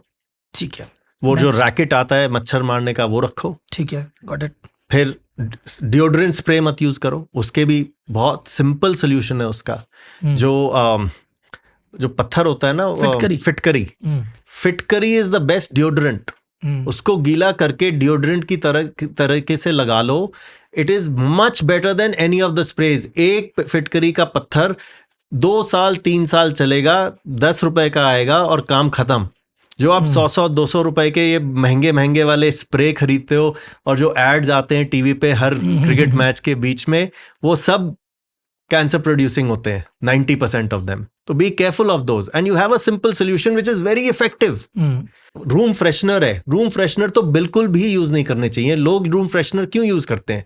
जब बदबू आती है। रूम फ्रेशनर यूज करके उस बदबू को आप हटा नहीं रहे हो, उस बदबू को दबा रहे हो। और दबाने से क्या होता है, उस बदबू में फ्रेशनर मिक्स हो जाता है और ज्यादा हार्मफुल पोल्यूशन पैदा हो जाता है। फिर जो हम कॉकरोच वगैरह के लिए हिट वगैरह करते हैं, वो तो एकदम ही नहीं करने चाहिए। और तरीकों से ट्राई करो अपने कॉकरोच वगैरह को खत्म करने के लिए घरों में। पर्सनली जो बहुत इंपॉर्टेंट है, ये जो दिया बत्ती आरती है तुम्हारे डेली होती भी, अगरबत्ती जला दो, धूप बत्ती जला दो, सुबह शाम आरती करो, इसका कुछ अल्टरनेट क्या हुआ? LED light. LED light LED light की अब हम उससे पूजा करें, या आप खिड़की खोल के पूजा कर लो, कोई दिक्कत नहीं है, जलाओ। जो अगर मेरे रिलीजन, लेकिन अगर मैं कह रहा हूँ कि मैंने प्यूरिफायर वगैरह सब लगा लिया, फिर मैं ये चीजें कर सकता हूँ या मुझे उसके बाद भी इसको अवॉइड करना है? नहीं, देखो ऐसा है, प्यूरिफायर और धूप बत्ती में अंतर है। अगर एक किसी ने हवन कर दिया घर के अंदर और एयर प्यूरिफायर लगा लिया, पूरा कमरा बंद, तो वो तो फिल्टर एक दिन में ही चोक हो गया हवन के धुएं से। पर खोल लो खिड़की, जब आप हवन कर रहे हो, जब आप पूजा कर रहे हो, उस समय के लिए आप खिड़की खोल लो, आधे घंटे के लिए खिड़की खुली रखो, फिर बंद कर दो, फिर एयर प्यूरिफायर चालू कर लो। मैं मना नहीं कर रहा कि आप धूप बत्ती कभी मत जलाओ, पूजा मत करो, मैं बिल्कुल भी नहीं कर रहा ऐसे। करो, बट उस टाइम ध्यान रखो, खिड़कियां खोल लो, उसके बाद आप खिड़कियां बंद कर लो। सर एक और चीज है जो मैंने आपके रिसर्च के दौरान पढ़ा था, कारपेट्स आप कहते हो नहीं काम में लेने चाहिए, क्योंकि मेरे भी एक पर्टिकुलर घर में कुछ जगह कारपेट है, और वो जो मतलब ऐसा मान लो जो साउंड प्रूफिंग होती है ना, तो उसमें बहुत सारी ऐसी कारपेट और ऐसी चीज लगानी पड़ती है। अभी यहाँ पर बैठे हैं, ये भी कारपेट लगा रखा है अपन ने। देखो, तो ये कारपेट लगाना सही है। इसमें 2 चीजें हैं। 90% इंडिया में जब हम सफाई करते हैं ना, तो झाड़ू यूज करते हैं। कारपेट पे भी हम झाड़ू यूज करते हैं। तो जब हम झाड़ू यूज करते हैं कारपेट पे, तो जो मट्टी, गंद, धूला है और जो पार्टिकल्स हैं, वो 2 चीजें होती हैं। एक तो कारपेट के अंदर और चली जाती हैं, और जो ऐसे होता है वो बाहर हवा में ऊपर आ जाती हैं। और जो एकदम फाइन पार्टिकल्स हैं, वो हवा में एक बार आ गई तो वो घूमती रहेंगी हवा में, और फिर जब आप सांस ले रहे हो तो वो आप अंदर ले रहे हो। तो आप अच्छी क्वालिटी का वैक्यूम क्लीनर यूज करो। अब वैक्यूम क्लीनर में भी नुआंसेस हैं। जो अच्छा हेपा फिल्टर लगा हो वैक्यूम क्लीनर में, वही यूज करना चाहिए। नहीं तो हर वैक्यूम क्लीनर में जहां सक्शन है, वहीं दूसरी तरफ से हवा बाहर भी निकलती है। अगर जो आपने धुआं, मतलब जो गंदगी कलेक्ट की, मोटा मोटा उसके अंदर पकड़ लिया, बट जो एकदम फाइन वाला है, जो दिखता तो नहीं है, वो पीछे से निकल गया, तो वो तो आपके हवा में आ गया, वो आप सांस ले रहे हो। अच्छा, अभी तो PM 2.5 दबा हुआ है यहाँ पे, अब वो तो खींच के बाहर निकाल देगा, घूमता रहेगा हफ्तों तक। और सर इसमें वैक्यूम क्लीनर में वही वाली बात जो आपने कही थी कि एक प्राइस पॉइंट है कि हमको तो वैक्यूम क्लीनर सस्ता वाला चाहिए। 2000 में मिल रहा था, तो 2000 वाला तो यही करेगा फिर। मेरी माँ ने एक बात बहुत बार कही है मुझे, सस्ता रोए बार बार, महंगा रोए एक बार, बस ये वाली बात है। तो सर आज तो मान लो आपने एकदम चक्षु खोल दिया। अब जितने भी लोग सुन रहे होंगे, भाई साहब जो भी कर रहे हो, एक बार अपने घर को प्लीज डबल ट्रिपल चेक कर लो और इस पे ध्यान देना। And sir finally, last but not the least सवाल आज का, कि अगर इंडिया की एयर क्वालिटी 10% 20% भी इंप्रूव होती है, तो उसका ओवरऑल कंट्री पे या आदमी की हेल्थ पे कितना इम्पैक्ट पड़ेगा? क्या आपने मतलब इसको रिसर्च में क्वांटिफाई किया? इस पे कुछ कमेंट कर सकते हैं? क्योंकि एक मतलब एक फनी चीज है, मतलब वैसे सीरियस है लेकिन मुझे फनी लगी थी कि दिल्ली की एयर क्वालिटी इंप्रूव हो गई। तो मैं कहा इंप्रूव हो गई, वेरी गुड। बोले इंडिया की वो दिल्ली की एयर क्वालिटी इंप्रूव हो गई है, वेरी पुअर से पुअर हो गई है। मैंने कहा यार ये क्या न्यूज बता रहे हो? तो अगर हमारी ओवरऑल क्वालिटी 10% इंप्रूव होती है, तो उसका ओवरऑल इम्पैक्ट क्या रहेगा? उस पर कुछ comment, and that's my final question from my side. बिल्कुल, I think the overall plan for air pollution, जो मैंने कहा ना, ये 10 साल लगेंगे, 15 साल लगेंगे। इट इज नॉट कि आज शुरू किया और उसका पूरा रिजल्ट 10 साल बाद ही दिखेगा, ऐसा नहीं है। ये स्टेप बाय स्टेप, अगर आज इतना है तो 1 साल इतना, फिर इतना, फिर इतना, फिर इतना, 10 साल लगेंगे उसको सही लेवल में आने के लिए। तो प्रोग्रेस दिखेगी हमें, और प्रोग्रेस जैसे ही दिखेगी तो हेल्थ इम्पैक्ट भी इम्प्रूव होगा। जो शॉर्ट टर्म इम्पैक्ट्स हैं वो कम होंगे, जो लॉन्ग टर्म इम्पैक्ट्स हैं वो कम होंगे। जो लॉन्जेविटी है, जो कहते हैं कि दिल्ली में रहने से आपके 9 से 11 साल उम्र कम हो जाती है, और शहरों में रहने से 4 से 5 साल उम्र कम हो जाती है। अब आप उसका इकोनॉमिक इम्पैक्ट देखो, अगर मैं 11 साल और रहा तो मेरी कंजम्पशन होगी तो मेरा जीएसटी टैक्स लगा। अगर मैं जिंदा रहा तो भगवान करे कुछ ना कुछ कमाऊंगा, चाहे वो इन्वेस्टमेंट से हो, चाहे बिजनेस से हो, चाहे किसी पैसिव इनकम से हो, मैं कमाऊंगा, मैं उसका टैक्स भरूंगा। तो tax, direct and indirect tax की इनकम जो टैक्स गवर्नमेंट को हो रही है, अगर मैं 10 साल कम जीऊंगा, अगर पूरी पॉपुलेशन 10 साल कम जिएगी, अब आप 16 करोड़ लोगों की, दिल्ली की आबादी में बता रहा हूं, अगर उनकी टोटल आप 10 साल की टैक्स डायरेक्ट और इनडायरेक्ट कैलकुलेट कर लो, तो अब आप कितना। सर एक और चीज हो गई कि 10 साल तो चलो कम हो गई, सीधी सीधी उसको तो जीरो ही गिन लो। उसके पहले के 10 साल जीरो प्रोडक्टिविटी थी और बीमारियों में जा रहा था पूरा पैसा। नेक्स्ट उसी पे आ रहा था। और जो बीमारी और हेल्थ इम्पैक्ट और जो स्टेट गवर्नमेंट के हॉस्पिटल्स पे जो इम्पैक्ट आता है वो तो मैं गिन भी नहीं रहा अभी। तो बहुत इम्पैक्ट आएगा। 10%, 20%, 30% हर साल अगर हम इस पे काम करते रहे तो इम्पैक्ट आएगा, बिल्कुल आएगा, और करना चाहिए हमें काम। एंड सर अब लास्ट अभी सवाल दो और याद आ गए मुझे, तो पूछ ही लेता हूँ। लास्ट था एक सर, इसको लेके जैसे मैं पर्सनली बता रहा हूँ, कल से मैं बहुत ज्यादा सीरियस हो गया पॉल्यूशन के लेके, आपकी रिसर्च करते करते, और अभी पॉडकास्ट के बाद और ज्यादा सिंसियर हो गया। लेकिन इसके पहले मेरे को भी आम आदमी में गवर्नमेंट लेवल पे भी एक वो अर्जेंसी नहीं है कि कुछ करें, और यार इतनी बड़ी बात हो गई हमको कुछ करना चाहिए, ना गवर्नमेंट लेवल पे है और ना सिटीजन लेवल पे है कि यार इतना बुरा प्रदर्शन है हम क्या करें। तो ये साइकोलॉजी क्यों और क्या है? ये वाला क्वेश्चन तो मैं भी इस आंसर के लिए ढूंढ रहा हूँ कि लोगों को कुछ तो बता भाई। मैं एक बात बताऊं आपको, आप बता सकते हो मुझे कि पूरी दुनिया में सबसे बड़ा बिजनेस एयर पोल्यूशन को लेकर के कौन से देश में होता है? आई थिंक क्या होना चाहिए, वैसे तो नो आइडिया, टॉप 10 में भी नहीं है इंडिया। सबसे नंबर 1 बिजनेस एयर क्वालिटी का, जो एयर प्यूरिफायर वगैरह वगैरह बिकते हैं, टोटल बिजनेस, सबसे number 1 country America, number 2 country Germany, number 3 country China.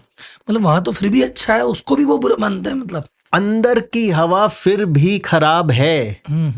CO2, आप इंसान हो, वो भी इंसान है, वो भी CO2 ही बाहर दे रहे हैं। वो कोई फूलों की माला बाहर नहीं निकालते जब सांस लेते हैं। तो भाई स्विट्जरलैंड में भी क्या कितना अच्छा ही हो, बंद कमरे में तो CO2 बंद कमरे में CO2 VOCs हैं ही उधर, और लोगों में वो जागरूकता है कि मैं सिर्फ PM 2.5 से बचना नहीं चाहता, मैं VOCs और CO2 से भी बचना चाहता हूं, क्योंकि उससे मेरे हेल्थ इम्पैक्ट में इम्पैक्ट आएगा। यहां हम सिर्फ इसलिए बात कर रहे हैं क्योंकि बाहर का PM 2.5 ज्यादा है, अंदर का तो भी डिस्कशन अंदर का तो कोई बात ही नहीं करता। इसीलिए मैंने कहा था अभी तो हम 1% पे पहुंचे, जो 99% वाली प्रॉब्लम है, लोगों को जागरूकता ही नहीं है उसके बारे में। आपका सजेशन क्या रहेगा एक आम आदमी से बात करते हो कि भाई गवर्नमेंट जो करेगी जो तो करेगी, अपने लेवल पे एक आम आदमी क्या करे जिससे उसका कार्बन फुटप्रिंट या उसके घर की क्वालिटी ठीक रहे या सोशली वो थोड़ा ठीक रहे, क्या उसका कंट्रीब्यूशन होना चाहिए? बहुत सारी चीजें हैं। मैं तो कहता हूं कि सबसे पहले consumption is the Ben of a society. जितना ज्यादा आप कंज्यूम करोगे उतना ज्यादा कार्बन फुटप्रिंट आपका बढ़ेगा। तो सबसे पहले तो आप कंजम्पशन कम करो। ठीक है, हम कंजम्पशन सोसाइटी में चले गए। आजकल शादी में चले जाओ, कंजम्पशन ही कंजम्पशन, जितने ज्यादा पैसे खर्च दो कम है आज के दिन शादियों में। तो कंजम्पशन कम करो। Second of all, sustainable lifestyle. Sustainable lifestyle का मतलब, अगर मैं बाहर की दुकान में जाना चाहूँ कुछ लाने के लिए, भाई पैदल चले जाओ। हाँ। गाड़ी निकाल के बाहर जाना, स्कूटर निकाल के, मोटरसाइकिल निकाल के पास की दुकान में जाना इज फैशन बन गया आज के दिन। So you have to change your lifestyle a little bit and make it a little bit more active and little bit more sustainable. And eventually अगर आप कहते हो कि मैं खुद क्या कर सकता हूँ, जागरूक हो सबसे पहले तो, become aware of the problem कि आपको हो क्या रहा है इससे। जब आप डेटा देखते हो तभी कुछ पता चलता है आपको कि ये हो क्या रहा है। लिटरली सर, मतलब बहुत ज्यादा आई ओपनिंग हुआ, अमेजिंग हुआ। और मतलब सर आपको, मैं कहता हूँ, मैं वैसे हर बिजनेसमैन को आगे बढ़ाने का मेरा रहता है, लेकिन सर आपका आगे बढ़ना बिजनेस पॉइंट ऑफ व्यू से नहीं, सामाजिक पॉइंट ऑफ व्यू से, देश पॉइंट ऑफ व्यू से, एनवायरमेंट पॉइंट ऑफ व्यू से अच्छा है। तो आई होप आप देश में हर घर को हर जिम को, हर ऑफिस को, हर स्कूल को एयर क्वालिटी, मतलब स्विट्जरलैंड के बराबर कम से कम हम स्विट्जरलैंड के जैसे आउटडोर में नहीं आ सकते, स्विट्जरलैंड के जैसे इंटरनल तो आ सके, ऐसा प्रयास करेंगे। और आपको बेस्ट ऑफ लक, और कोशिश कर देंगे भाई साहब ये जो आपकी मिशन है भारत की इंडोर को स्वच्छ करने का, वो आगे बढ़े और आपकी अवेयरनेस बढ़े, और इसमें हमारा पूरा प्रयास रहेगा और हमारी विशेष रहेगी। Thank you sir, thank you, amazing thank you, podcast. Thank you so much.